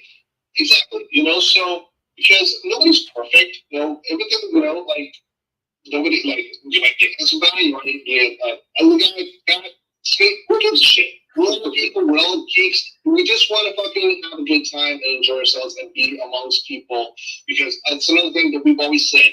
In this podcast, we want to build a safe space for everybody. Everybody is welcome. If you're a geek, you're a nerd, you're a Snyder fan, everybody's welcome. But there are rules also here in the platform as well. Be respectful, don't transact on it without any merits, or be out. You know? That's it. Yeah, and you know, for me, it wasn't necessarily like being intimidated or stage fright, which is very, very fair to say too. But because I have been on so many other platforms, even the way I met Scott was funny, briefly. You know, the whole Man of Steel thing. You guys remember that? With the he basically Zack took a picture in an area where this guy had this company called Man of Steel, and Sky was one of the fans that was just very passionate about clues and details, and so he knew he was doing something that all fans do, and then he got a lot of pushback. And I remember I didn't even know Sky like that at all, and I did my research and called the guy who has the company Man of Steel, and he and I had a conversation. I hit up Sky, and Sky was like, what the fuck? And everybody was like, that's crazy. Why would this guy Leon do all this? And I was just like, I don't know. I just did it because I'm a fan, and I see somebody who is passionate getting jumped, and I'm like, this is kind of weird. So from there, it was like pool tables born, other things are born, and fast forward, I'm on all these different platforms, and everybody's like, when are you gonna do your own thing? You have a channel, but you don't really like touching it. And I'm just like, this isn't my passion. My passion is like my career, and also just career aside, my passion is to help this fandom. That's been my passion. I didn't give a damn about being in the spotlight. I've always been the guys who. I'm with you. I didn't care either, you know, but yeah. I felt like out of necessity, I had to jump in to do this. Because a lot of people, I was in the background before, and then I've seen, like, for instance, Josh Herrera, shout out to you, Josh. Absolutely, shout out to Josh. Also, and the fandom also, and full circle when he met you guys, and he got closer, and then, you know, so examples like that inspired me to, you know what, okay, time to get out of the couch and start, you know, get my voice out there. And then, like, hey, Phil, you know what, you should get together with and start your own podcast and with Charles, this and that, you know. So, you know, our community has grown, and it's going to keep growing. Absolutely. And regardless if the sale happens either on Netflix or another platform, or WD once they're sold to another, maybe I don't know. Bottom line is, this community is going to keep growing, because at the end of the day, we're fans first. And I've always said that. Be a fan first. I have no interest in clicks. If I get the clicks, great. If I don't, no. If I can show you the videos we pulled and the data and the numbers, they're not that impressive yet. But that's not the point. I want to be able to have a space where everybody can come in and talk freely and not get criticized or jumped. You know what I mean? That's the whole goal here in the Lethal Geeks podcast. But Mr. Leon, I want to thank you for taking the time from your busy schedule to sit down with me and discuss various topics. And I wish you well on your channel as well. So guys, I will leave a link in the description if you're not subscribed to Leon's. Excuse me. If you're not subscribed to his channel, please go out and check it out. And I will talk to you soon, my friend. Before we go, I just want to say one last thing, because I'd be remiss if I didn't shout out to homies. Absolutely. Fully shout out to the Cool Table. They are the heart and soul of the Syndicate Network. That's the good Austin, El Necron himself, and obviously Skywalker the Jedi, and me. And shout out to Josh Herrera. Shout out to you need to take the photos. Yeah, for sure. Absolutely. Shout out to Charles Austin. Shout out to RawkTalks. Shout out to you, man, and what you guys are doing. Shout out to HMDS. They've been holding it down. Yeah. We have spoken to Homa DualShock. Eventually they will be coming also. So we already have a lot of people lined up coming to the channel. We just haven't, announced it yet, but there's a lot of people like them. They will be coming in TBD to the show. So yes, absolutely. We're gonna have a lot more people coming in, and it's just gonna keep growing, spreading the word for sale. Also growing the community and getting to know other people out there who cosplay, who like to draw, who like to read comments, who are even making their own comments. I met this guy after he's from Chile, but he's making his own Snyderverse comic book. So I've already spoken to him, and I told him, listen, because it makes no sense to bring him to the channel now because he's still cooking. But when I'm cooking, I told him, hey man, I want you in here, and if you don't speak English, that's fine. We'll do it in Spanish and I'll translate. I don't give a fuck. I just want to highlight your. I just want to promote you, dude, because I want everybody to see what you're cooking. You know? Oh yeah, and a few more names before we go to, and that's excellent. I want to hear about that too, by the way, for sure. Link me to that too. A-Pass, Floyd, Bishop, who was Bat Dan.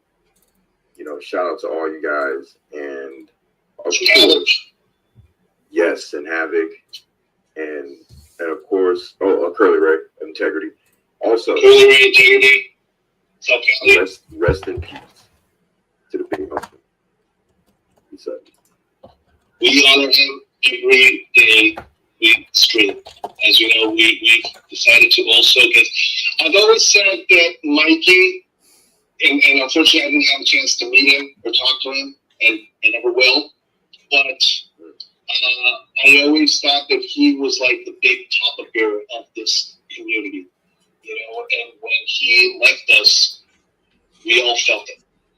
Even if you met him or spoke with him or not, everybody felt it, and he got. He was one of the ones that was always. We used to talk all the time on Facebook. He was one of the ones who urged me to do my own thing. And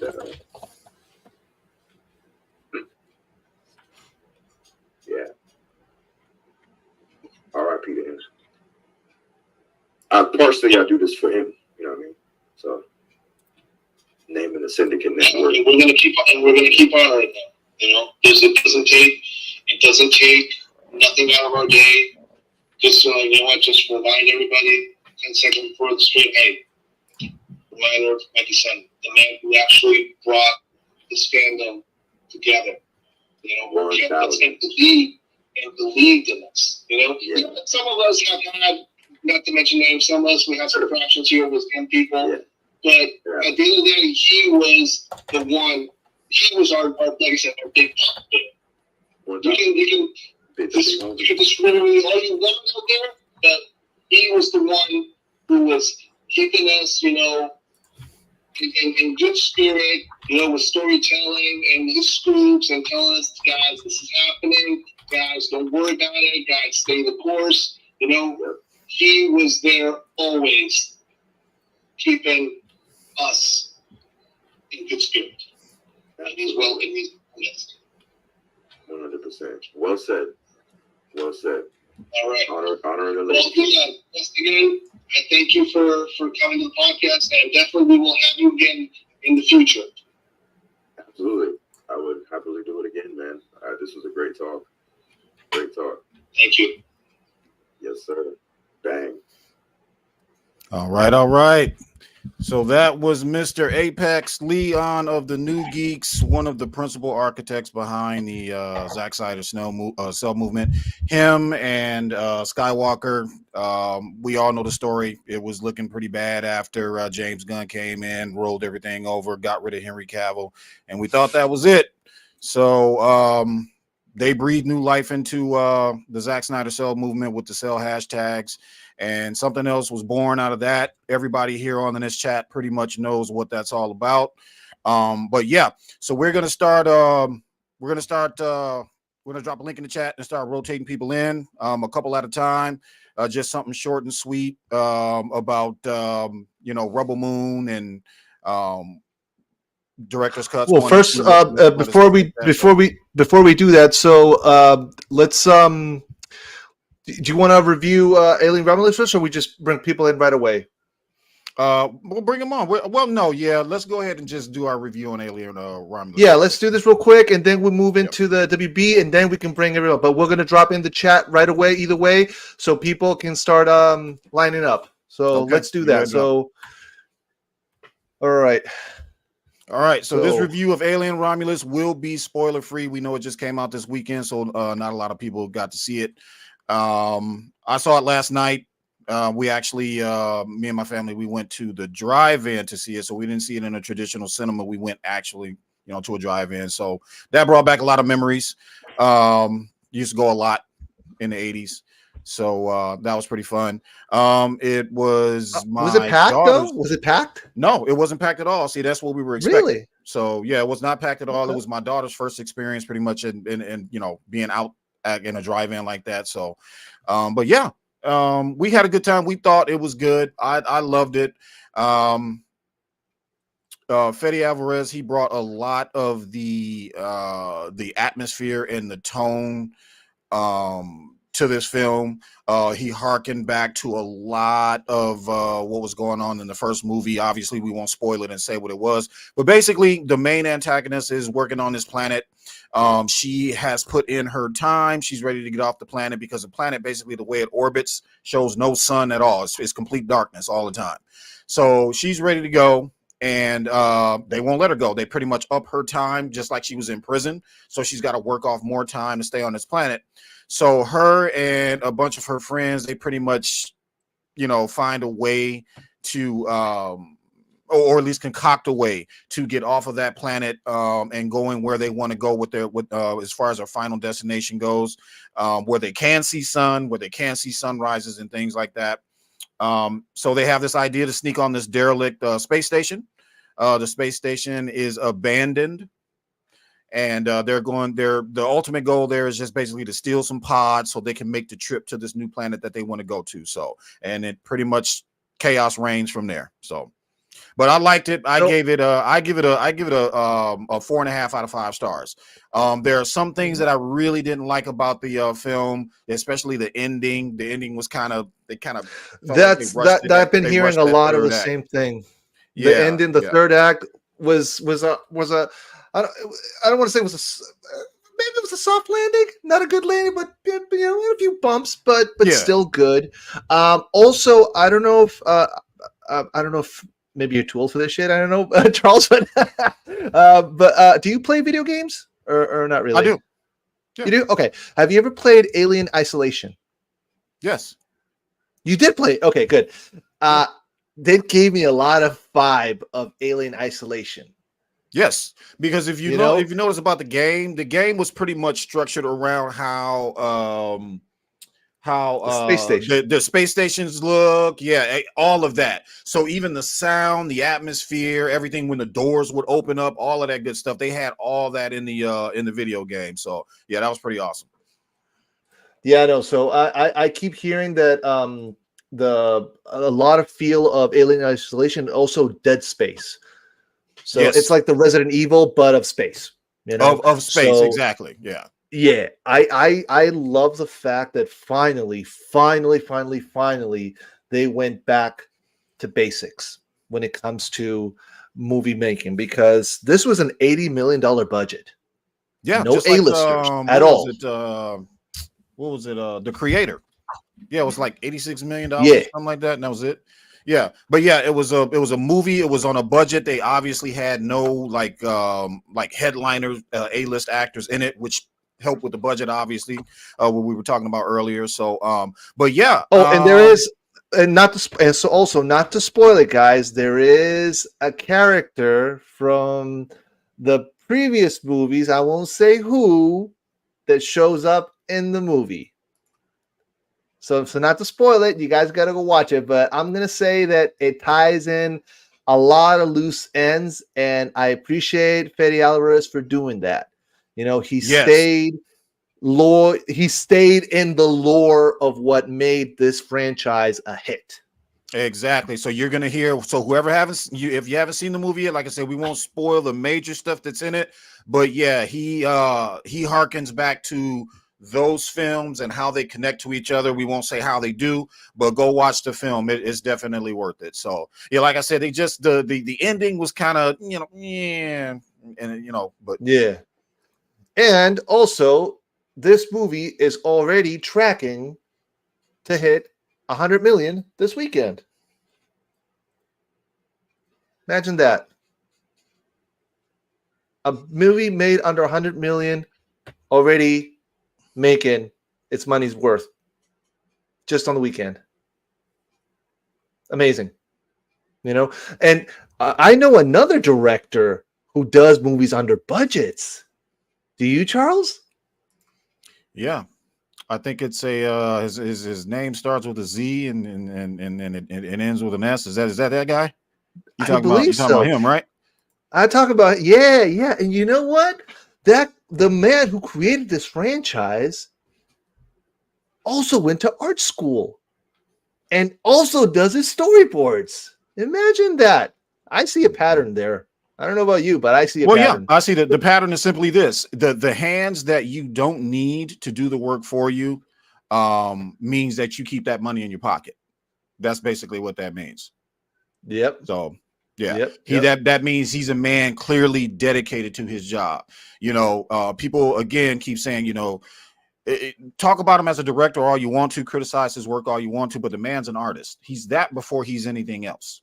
And people need to realize that that's why he's a visual storyteller, and that is why his films look the way they do. He went to art school. That's his bread and butter. That is his primary job, pretty much. He incorporated that into directing, and it shows. Clearly, it shows.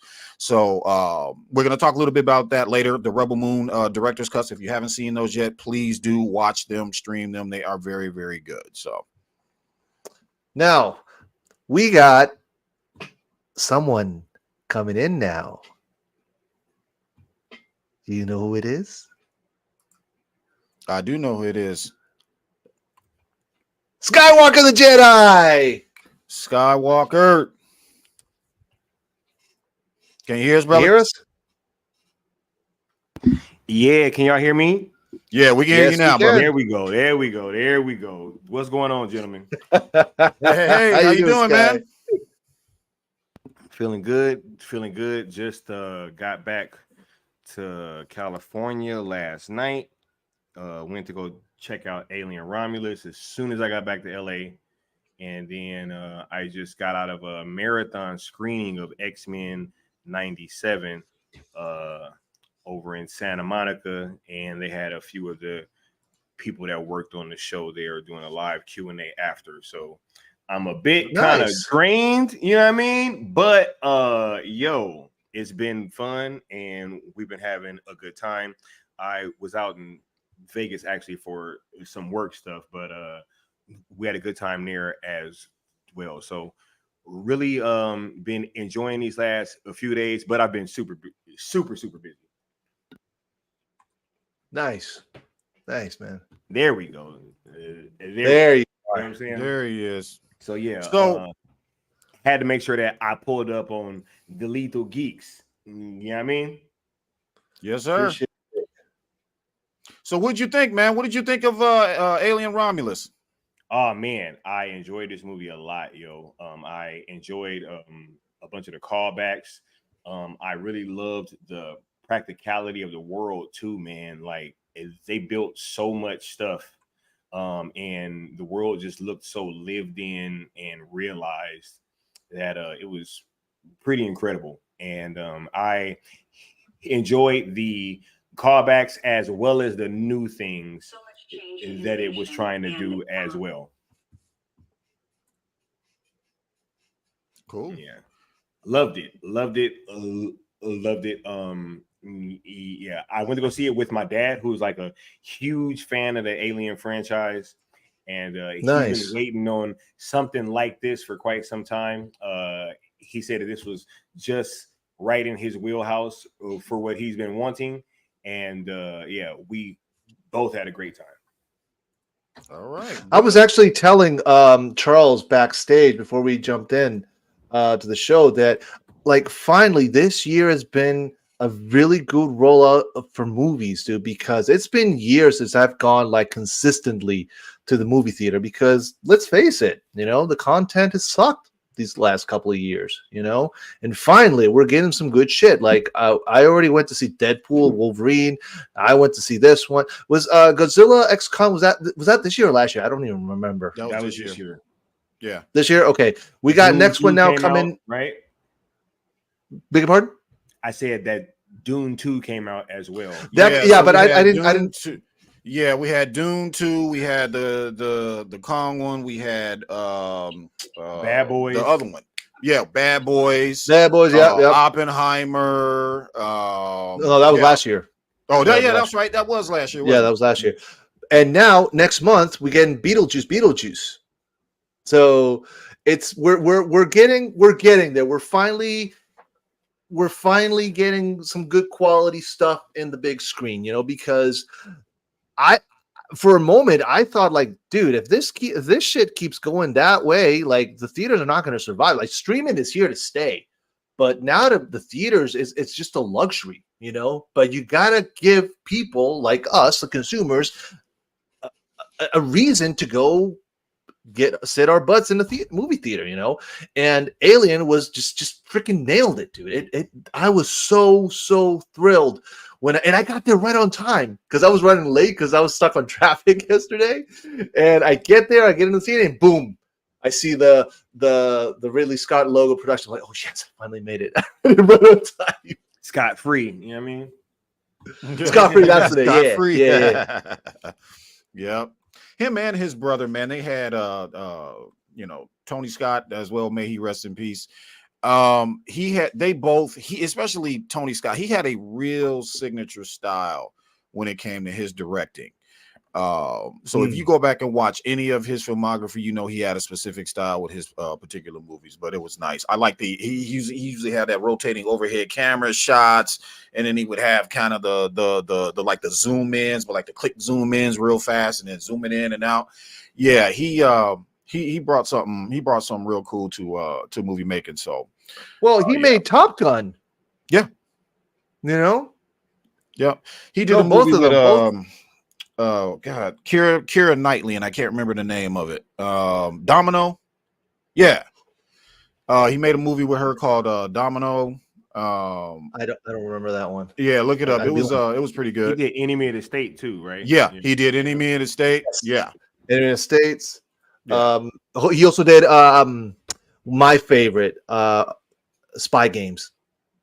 Oh yeah, with Brad Pitt and Robert Redford. And Robert Redford. That's what I was talking about. Yeah, if you notice, if you watch Enemy of the State and that film, you'll notice that's what I'm talking about. He loves the rotating and the overhead shots and stuff like that. You know that's his movie. Yeah. Yeah, no, the Scott brothers definitely knew their shit, and it's unfortunate that Tony passed too soon, you know. But Ridley is still around, and he's still, dude, he's like 87 years old and he's still kicking ass. I mean, it's unbelievable. And the next one he's pulling in now is going to be Gladiator 2. Gladiator 2. But I was telling Charles, which also comes out this year. Yes, right? yeah, that comes out this year. Yeah, That yeah. does come That out one I'm this definitely going to go see in the theaters. Joker 2 comes out this year too. Yeah, this has been Yeah, a dope Joker year. 2, yo. yep. Yeah. So this year has definitely been better. I mean, 2023 kicked it off. 2024 has gotten a little bit better, but I wish that Ridley Scott would he was on to something with Prometheus and the Covenant. I wish that he would finish that. Especially whatever he was starting with Prometheus, he was almost there. I just wish that they would finish that up. They're talking about maybe they might link them together during. I guess there's a TV show coming out now. There's an Aliens TV show. Yeah, for Hulu. Yeah. Yeah, for Hulu. Yeah. Well, originally Romulus was going to just go to Hulu, but they switched it up and said no, let's just put it in theaters. And I'm glad and I'm grateful that they did that. Yeah, it's going to make its money for sure. Oh yeah, this one's already making the money. So I predict maybe after it's run 450 tops, maybe 5. I say like 350, maybe stretching it to 5, but 450 I think would be. What do you think, Sky? Yeah, I'm gonna come in like right in the middle because I was first thinking like 375, 400, in that range. This is a great film, though. It is a great film, and I think everybody should go check it out if you had interest in the Alien franchise at all. Yeah, no, it's definitely going to make money. Like this is definitely going to make money. The only thing that like I said, I was telling Charles earlier is I'm kind of scared of Gladiator 2 because that budget, unfortunately, because of all the delays and the strikes and everything, it got inflated a little bit. So we're talking about another $300 million movie, So I just hope that it's. I know I'm gonna like it because I like Ridley Scott's movies because I've always liked, and he's more of biopic type director. He does like a lot of war stuff, but he also does a lot of biopics. So I like that type of genre. But unfortunately, like they're not a lot of they're hit or miss in the box office theater. Maybe now that we're in the streaming age, different story.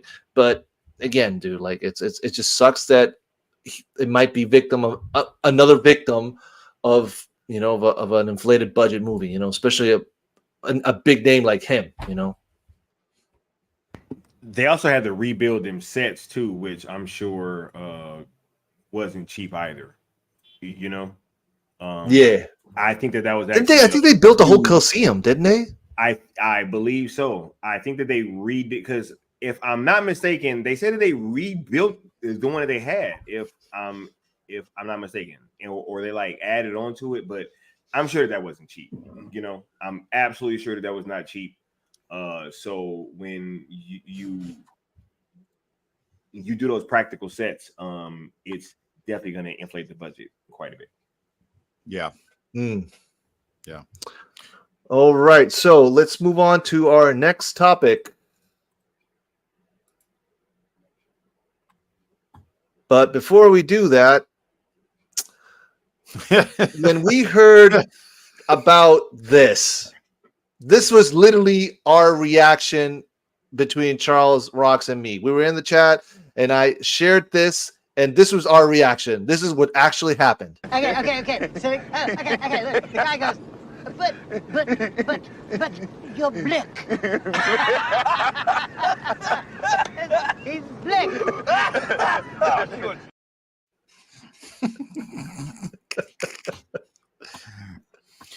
So go and pull up the graphic, bro.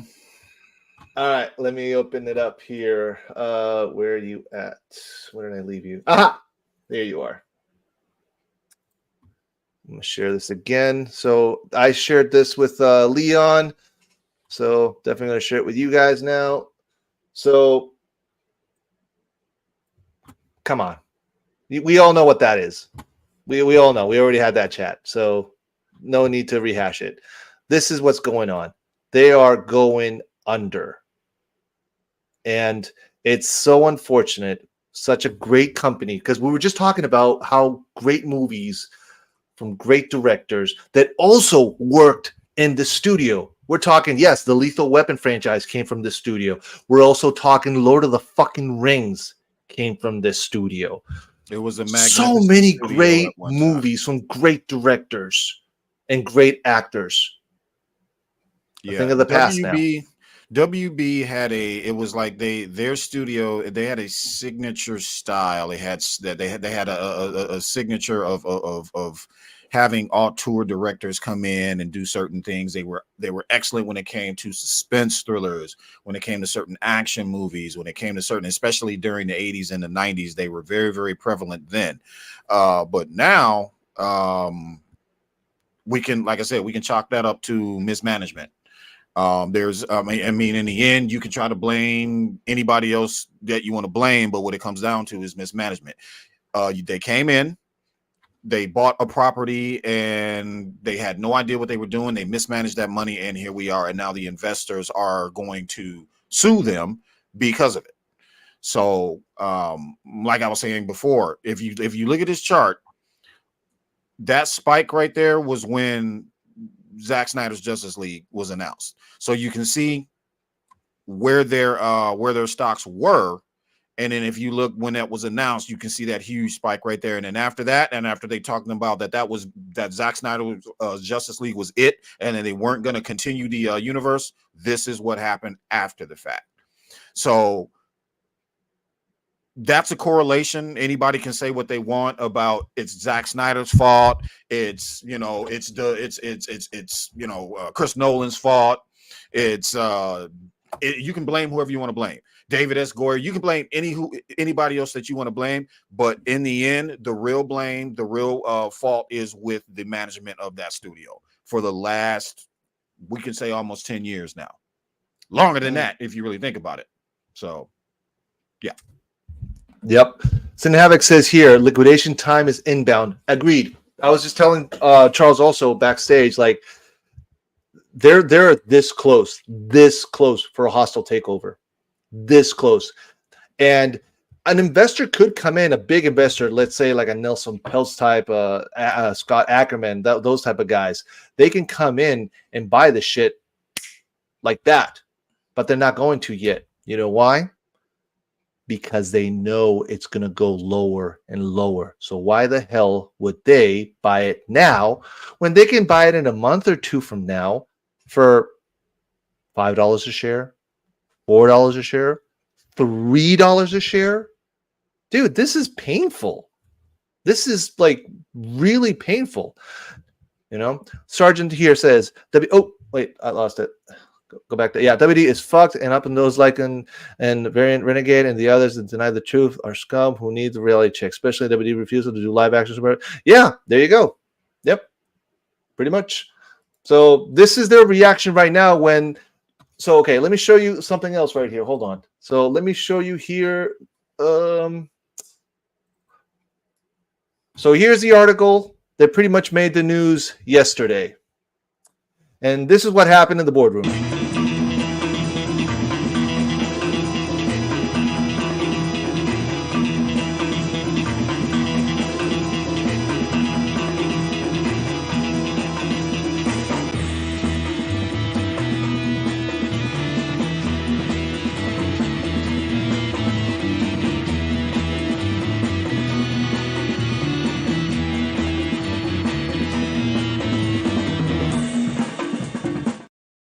So for those of y'all who don't know, that was James Gunn, that was being played by Mr. Khan there, the guy with the red hat. David Zaslav, that was George Clooney, and then of course he was whispering into one of the investors' ears. So there we go. That's them. Oh, that's absolutely. You're welcome, Sergeant. Yep. Sky, what's your take on this? Lay it all out. Man, I'm not surprised.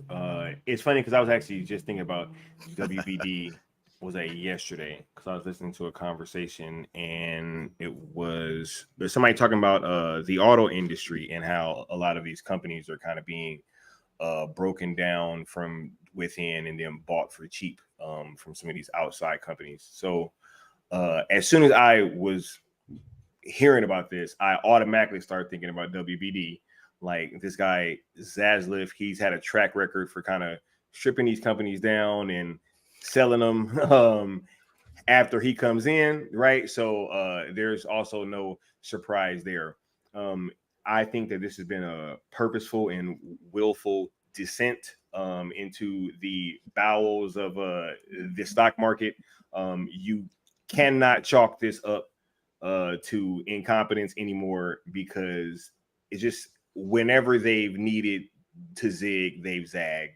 And after a while, when does that become purposeful, right? Like when you when you know what you need to do and you keep deciding to do otherwise, right? So I'm not shocked that this is happening. I do think that it's going to continue to go down lower and lower. This Superman movie seems to be some money laundering going on. You know what I'm saying? Yo, I've been saying this. I've been saying the same shit for years, that like their whole system has just seemed like they've been washing money over there. You know, like you know what you need to do, you don't do it, and yet you continue to double down on these things that aren't working. Mm-hmm. I literally made that comment like a couple days ago. I said the same exact thing. At some point, it's starting to feel like y'all doing this on purpose now. No more incompetence, no more mismanagement of money. You are literally tap dancing around the fact that all you have to do is license this shit over to Netflix. It won't solve all your problems, but it'll put a dent in them. It's a start. It'll stop the bleeding temporarily, for sure. If you just say take DC, whatever it is, Zack's not just license all of that out. Find out how much it would be worth to license that out. That's money, and I'm not talking about just millions. We're talking about billions. If they really play their cards right, they can actually make their money back. It'll take some time, but you know. And here's the funny thing about this. You know, Sin Havoc, give me your take on this if you agree with me. The lower that stock goes down, the cheaper it's going to be to acquire Zack Snyder's Justice League IP. You know, because it's simple. If they want to try and say, no, you got to, if they try to play this game with what they did with the Coyote, no, we'll sell you the Coyote movie for this amount, take it or leave it. No, like they're going to acquire that IP one way or another. Either we'll give you what it's worth now, or you're going to get less later or none at all. So choose your poison, basically. Sergeant makes a good point. Zaslav is a disease called ego. That's what I've been saying the whole time. There you go. For what he did, canceling so many projects and repeating the late 70s and 80s. He's a locust. He comes in. He doesn't. I honestly believe he does not care what happens. He's worth almost $600 million, something like that. More or less. But here's a crazy thing, though. This guy paid himself so many huge bonuses also, when he could, instead of giving himself a big salary increase, they could have used that budget for Man of Steel 2. But no, he wanted to pocket it. So, yeah. Yep. Sandbag, yes, thanks, Sandbag. Yeah. What else? Batman. Not only is the money given its strength to DC brand, but it would have led to more people giving DCU a chance. Correct. We've been saying this from the sell side. We're not boycotting James Gunn or DCU or any of that. We're just asking, give us closure.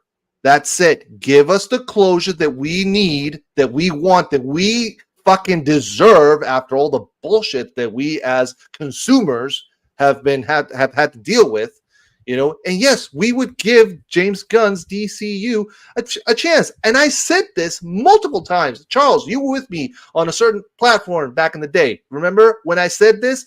If Gunn would have made this deal possible. I know it's outside his pay grade, but he has influence. If he would have said to he does have influence, but keep this in mind though, Phil.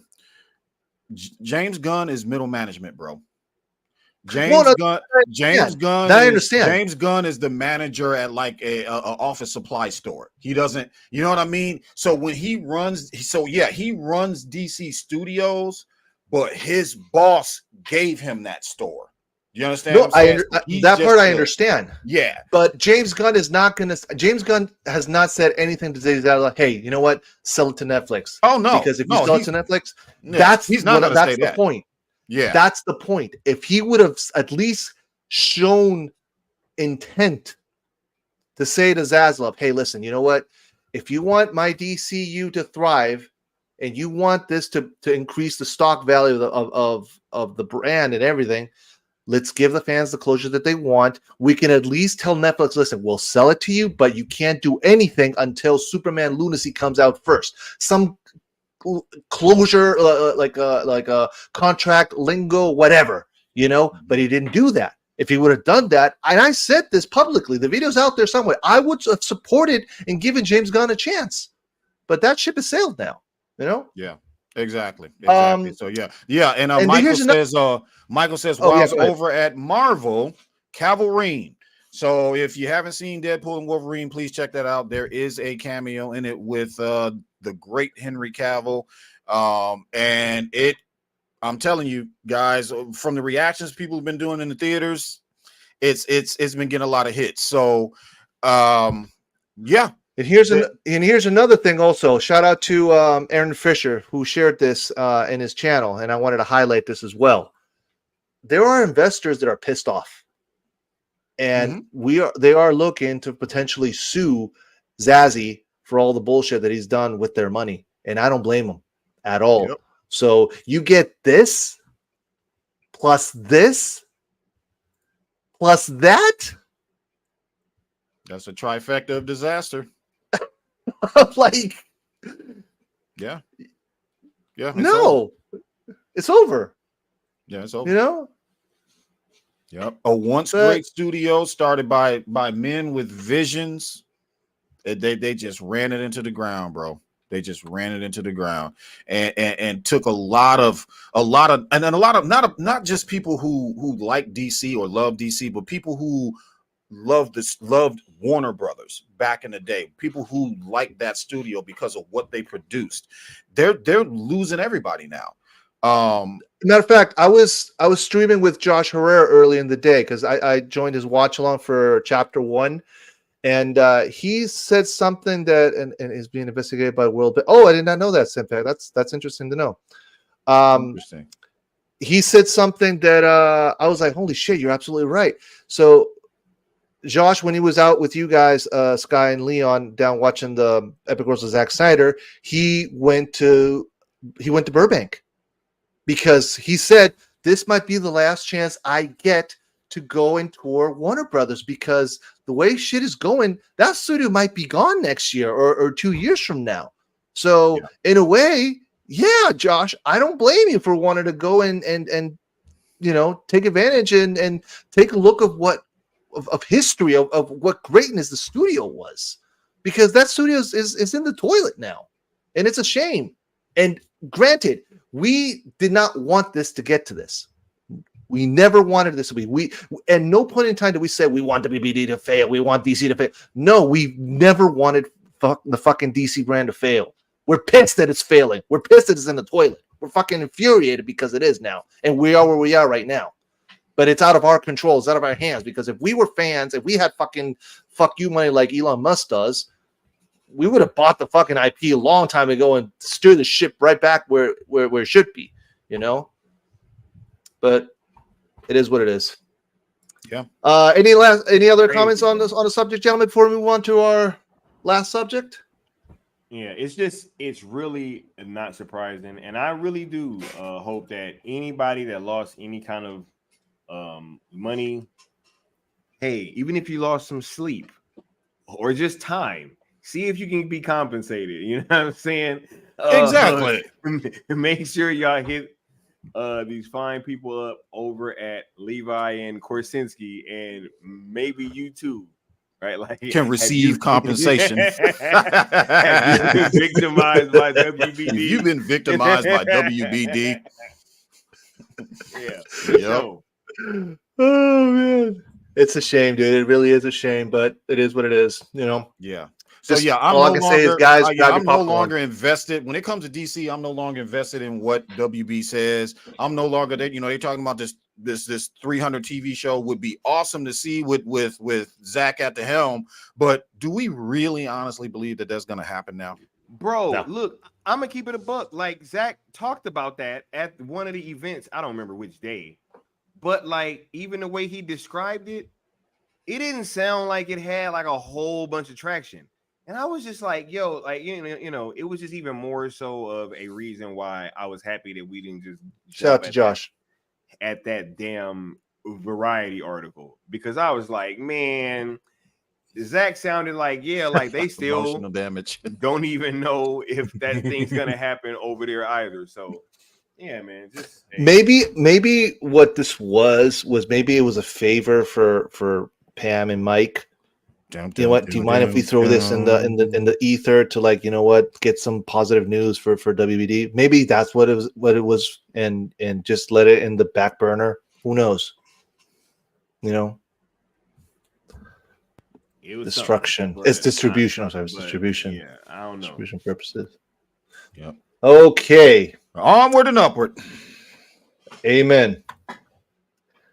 Rebel Moon. All right, so Rebel Moon deep dives. I kind of wanted to go. I wanted more time on this, but like I said, I want to respect people's time here. We're already going over on 2 hours already, so I'll say what, maybe 15 more minutes. We can talk about it. Yeah, I think it should be fine. Yeah. All right. Most people have already watched the movie, so we can definitely do some spoilers now. Exactly. So Rebel Moon Part 1. I had to write down all of the stuff that I saw in this movie. I mean, as I was watching it the first time, I literally had to take a notebook and compare it to everything that I saw in the PG-13. I'm a witness to that. You showed me the notebook. Right. I had to look. I had to write down everything, bro. I just finished. Like I said, I watched chapter 1 today with Josh. So now I'm up to speed with both movies, but I'm gonna get the novels now. I definitely want to read the novels because there's definitely a lot more there. All right. Hey, Sky. Eris, bro. Obviously, he had a deeper backstory than he did in the PG-13 cuts. What do you think about that? Yeah, I thought it added a lot to Eris's character. The fact that they kind of opened the movie with his story and what he had going on over on Moa was pretty dope. I loved the intro scene to that film. According to some people that worked on it, like I believe Debbie and a few other people, they said that was actually their favorite part of the director's cuts, just in general. Right? Yeah.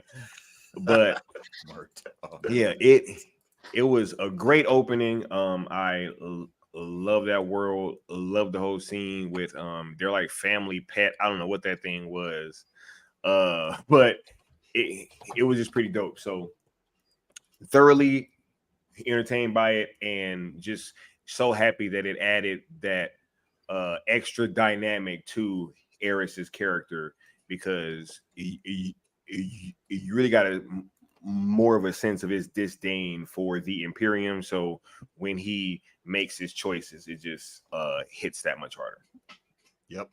Agreed. I think that, I mean, it's a surprise, right? Because when you saw the PG-13 cuts, you know, you saw his character and you're like, all right, he's doing something here. Kind of a take it or leave it type thing, right? Yeah. Exactly. But then you can see kind of like, wow, he's doing something important here. What's going on with this guy? And then you see the director's cuts and the opening sequences with him and his family. You're like, oh, maybe he's more important in this story than we actually thought, you know, than we saw in the PG-13 cut. So yeah. You got to see his hair, right? And like what he looked like before all of this. you got to see that he came from like a strong family unit, strong father. His dad was putting in work on them steps. You know what I mean? Putting in work on them steps. You know, Facts. And yeah, and that scene also added a lot to Noble. I mean, it just added a lot, period, because you get so much more of a sense of what the Imperium is about and how like brutal they are.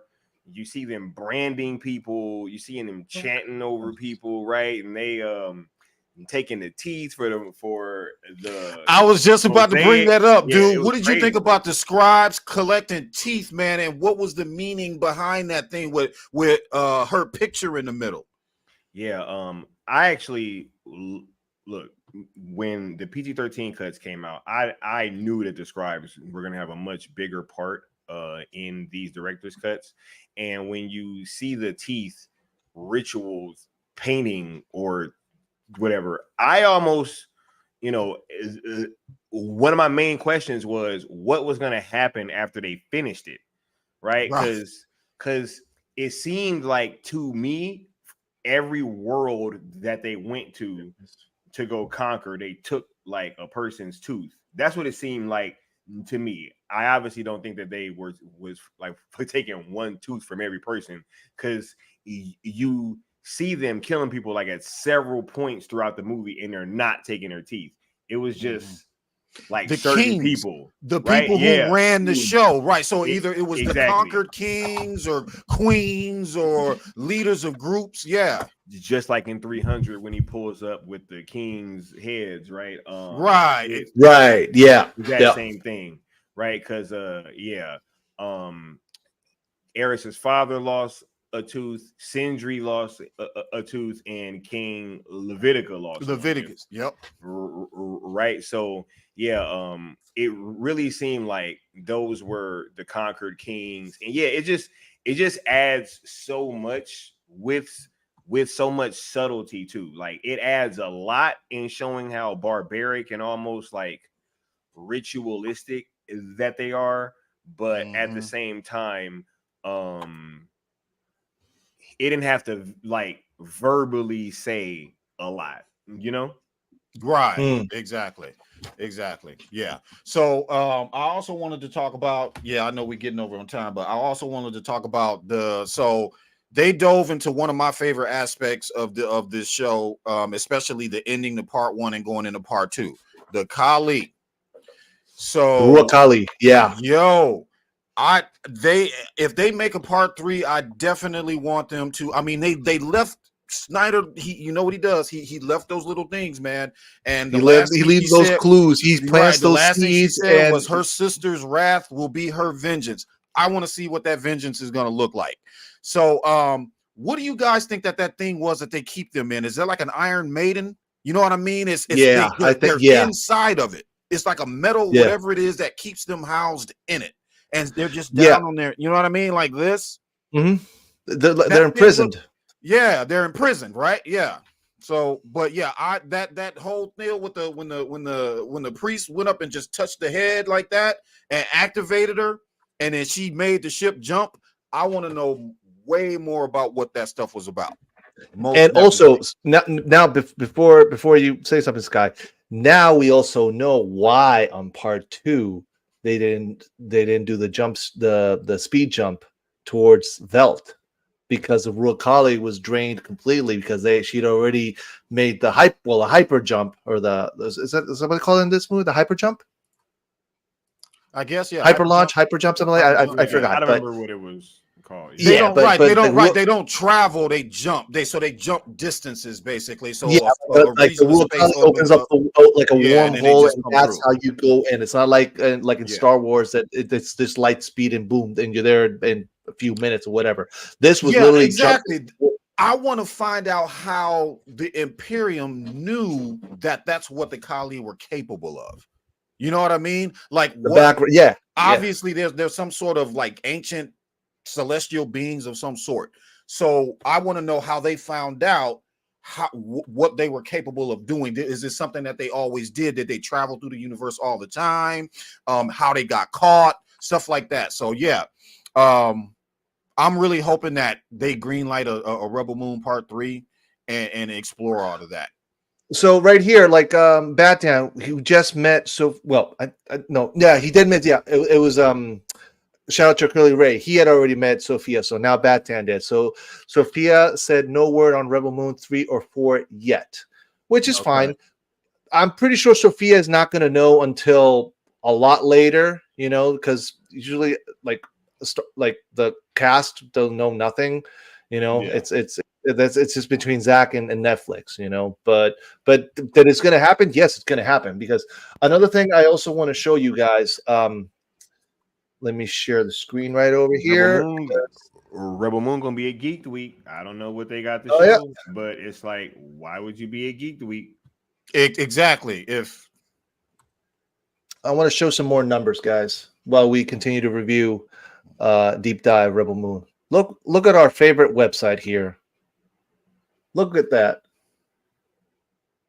That's part 1. That's part 2. I mean, not that it matters. Want? Yeah, not that it matters, Yeah, but it matters. So here's why I say that. Obviously, Netflix doesn't give a damn about that crap. They don't care whether they get 100 and neither do we. or 1. We don't care. But yeah. So the argument is these numbers are higher because this is what Netflix should have done in the first place. What's your opinion on that, Sky?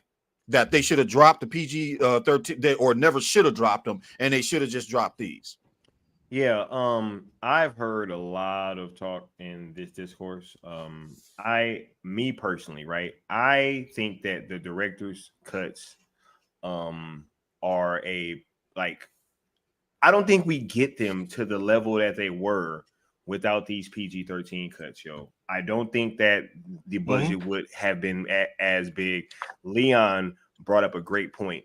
If there's no PG-13 cuts and there's just like this hyper-violent, hyper-sexual version, then I don't think that you can like make a franchise out of this thing in the same way where you're selling all these toys and t-shirts and stuff like that. And there's just nowhere near the same amount of merchandising opportunities. I also think that the level of marketing that they were doing, especially with those PG-13 cuts, you don't get that level of marketing if there is just these hyper violent, hypersexual versions of this film, right? So I think that all parties have been serviced in this transaction. You got the general audience and families, because once again, I keep bringing this up. I was talking to one of my friends who said that he had put the director's cuts on with his daughter, and as soon as that Cora part came up, he had to turn the movie off. Right? And facts, St. Paddock. St. Paddock says right here, the PG is for general audience. Director's cut is for us, the fans. Yeah. Everybody wins. Yeah. My problems with a lot of this talk that's been kind of surrounding is because I've been feeling like people have almost wanted Netflix to abandon the PG-13 cuts, which isn't going to happen, guys. Zack said at that Q&A that they've already known that these cuts were not only going to be different, but the difference is going to become wider and wider. This was Zack's words himself. He's like, yo, they're going to continue to diverge even more so going into the future, right? So I really think that all parties were serviced. They're not gonna stop making the PG-13 versions. So if that is the case, I don't see why we're gonna try to keep this conversation going to try to only get them to make the director's cuts, when literally the PG-13 cuts is kind of like our secret weapon, honestly. Like, that's the Trojan horse to get the real shit. Honestly, listen, if and when, because I think it will happen eventually, because you saw the stream, like it's going to España right now at the end of the month, DSJL. Yeah. So we and I showed you out earlier because we had this conversation on our episode 1. It was in Germany at the time. Now it's going to Spain. God knows where it's going to go later. And if we have to like get PG-13 versions of ZSJL 2 and 3 first, fuck it. I will eat that shit up left and right for days so I can get the full, real, hardcore R version that's what I was trying to 3. explain to people. People kept saying, see, they should have just released the director's cuts in the first place. Exactly what Sky was saying. How in the world can you market to every single person just director's cuts that are hyper stylized, hyper violence, hyper sexual, hyper everything else, hyper gore, and you expect a grandiose big parade of rolling out Rebel Moon with just the director's cuts? That's not going to work. He needed to introduce this world. Yeah, I'm like, bro, there's cunnilingus like on screen. like what are we talking about? Yeah. Also, another thing that I want to highlight here, Sin Havoc says engagement views equals dollars. You're absolutely right, Sin Havoc. But look what also happened here. Variety came out with I can't go any further. Okay. Oh shit. My bad. Look what came out now. Estimated minutes watched from August 2nd to August 8th. Rebel Moon, Director's Cut Part 1, 130.8 million views. Part 2, 129.1 million views. Now, keep that in mind, okay? These movies are longer, which means less people are watching it, yes. And I had some people already on X Twitter giving me a hard time. Oh, less people watch it. Yeah, no shit, motherfucker, because it's a much longer movie. You know, we only have enough time during the day to watch. That was the point. That's exactly what the point was. The point was to give the general audience the short movie, let them kind of digest what this world is about, and then give the hardcore fans the director's cuts, what Zack Snyder's true vision was, what he wanted to do, and boom, still there. And look, these are numbers that, again, this is Variety saying it. This is not. I'm taking this at heart. I'm not taking this at face value, but I'm pretty sure it could be around that ballpark. And look at this. These are the top 10 of all of Netflix. Look was in the last one in the list. Glass Onion. Yeah, Glass Onion. 136 million views. Okay, hold that number. 136 million views. And Mother, the J-Lo movie. 130. Okay. 130, 129. So we're nearly there. So if these numbers are real and they're legit, Rebel Moon Director's Cut is going to make this list. And if Zack makes this list, game fucking over. To all you assholes out there who talk shit about Zack Snyder. Sky, you want to say something? Go ahead. Yeah, I think that, has Netflix made some missteps along the way in marketing these films?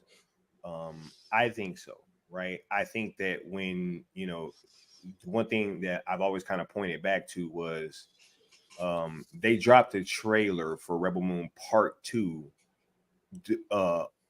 only on the Netflix app after you finished watching Rebel Moon Part 1, right? And I think that a lot of the general audience didn't even know that the trailer was out, because usually after they finish watching something, they just kind of cut it off, right? And so them not releasing the trailer on YouTube immediately after, I thought was a mistake, right? But outside of that, and maybe the director's cuts trailers maybe coming out like maybe a week or so kind of later than it should have, I feel like other than that, they have made tremendous strides in their marketing for these films, yo. They've had so many events, y'all. Like, this is off one budget. They had, 2 premieres, as well as putting these things in theaters, or the theaters that they could put it in twice. They had a release party in New York, right? That all the actors and cast and Zack and all them went to and was open to the fans and like all that. Then they do a week-long Zack Snyder extravaganza for his fans once again, right before these fucking director's cuts come out. And so I've just always kind of said, like, hey, I get that that not everybody can make those things, but to be honest, you just can't act like that didn't happen. Right? Like when Full Circle happened and it was a week long, or it was just 3 days of watching stuff, everybody was happy. The fandom seemed united.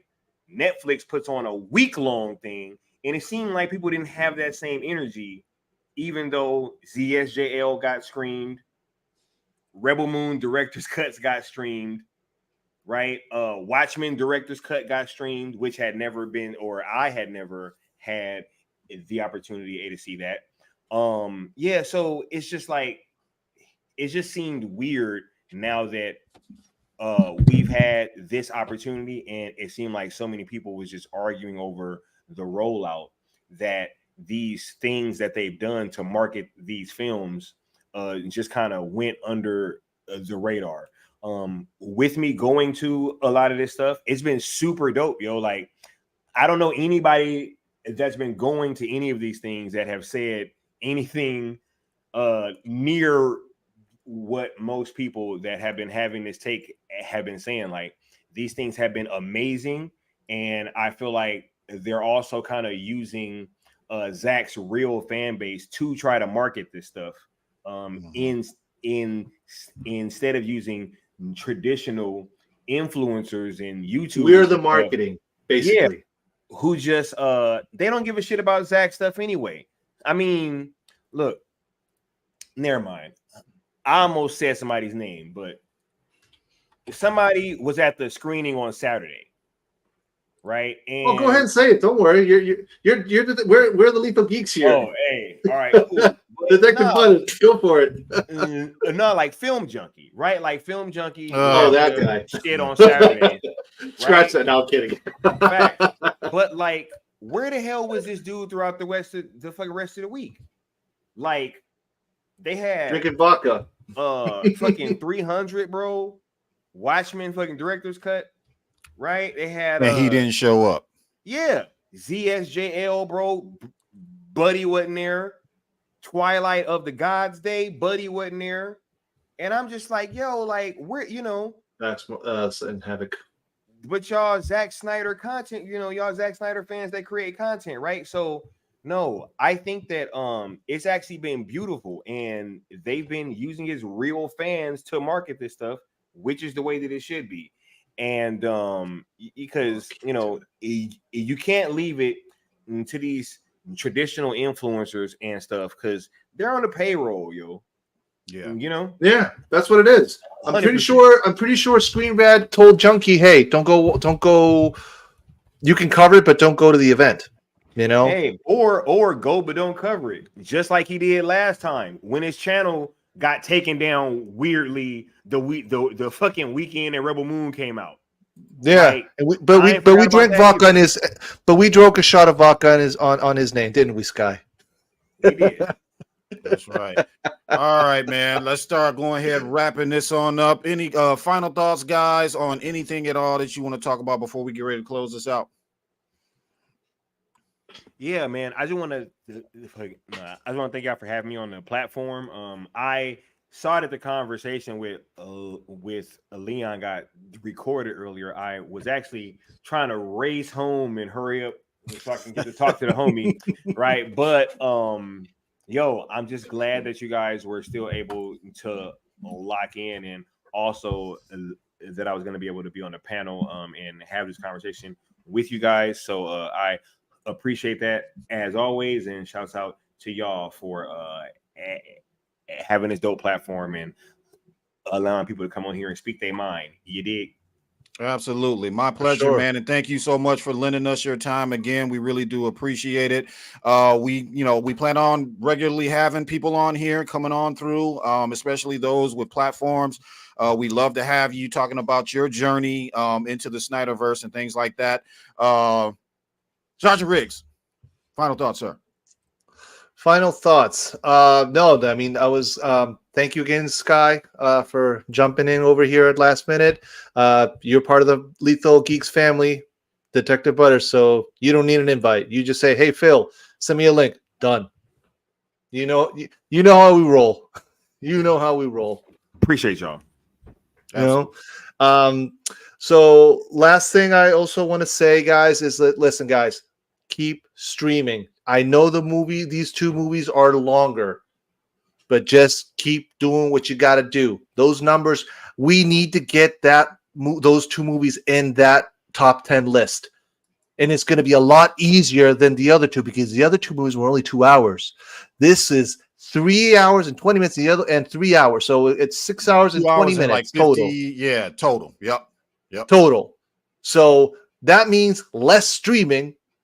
Because the other one, we had to stream it, repeat all the time. This, we're going to repeat it, but it's going to be a lot less. So keep streaming, guys. Keep streaming it. If you're going to go to bed, just leave it and put play on your laptop, your computer, or your TV on your living room, what have you. Let it sit there and play all night. We got to get those numbers up, guys. We have to. Do not drop the ball. We're this close. Guys, if we make the top 10 list, we help Zack make that top 10 list. Dude, it's going to be Sky. We'll have another shot. We'll definitely have another shot. Hey, I'll pull up one. There you go. Hey, there's Curly Ray. Want to say, Curly Ray. What's up, y'all? I just got done playing with my friends for today. Had a wonderful time watching Rebel Moon Chapter 1, Chalice of Blood with them and playing Fortnite with them. X-Men stuff going on. All right. Shout out to the Curly Ray. Thank you so much for stopping by, sir. All right. Okay, guys. So any last comments?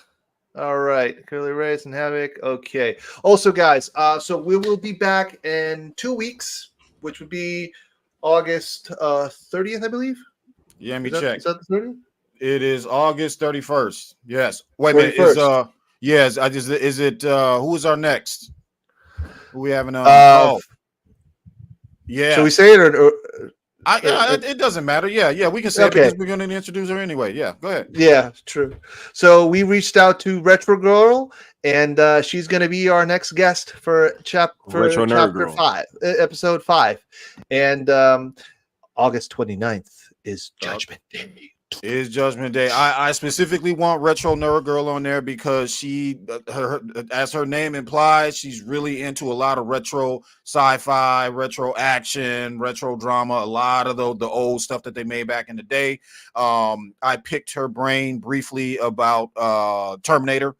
That's my favorite franchise of all time. So I'm looking forward to talking to her about that again, and I'm having her on the show. So yeah, so she will be on the panel here in the next couple of weeks as our special guest, and we'll have a few other subjects we'll be talking about as well.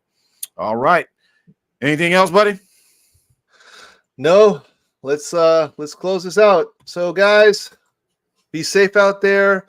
Remember, sales ESJ on Netflix, sales Snyderverse to Netflix. Hashtag Rebel Moon Director's Cut. All righty. Mikeyverse forever. And Mikeyverse forever. Yes, Mikeyverse for sure. Okay, guys. See you guys in 2 weeks. See you guys in 2 weeks. Thank you for stopping by.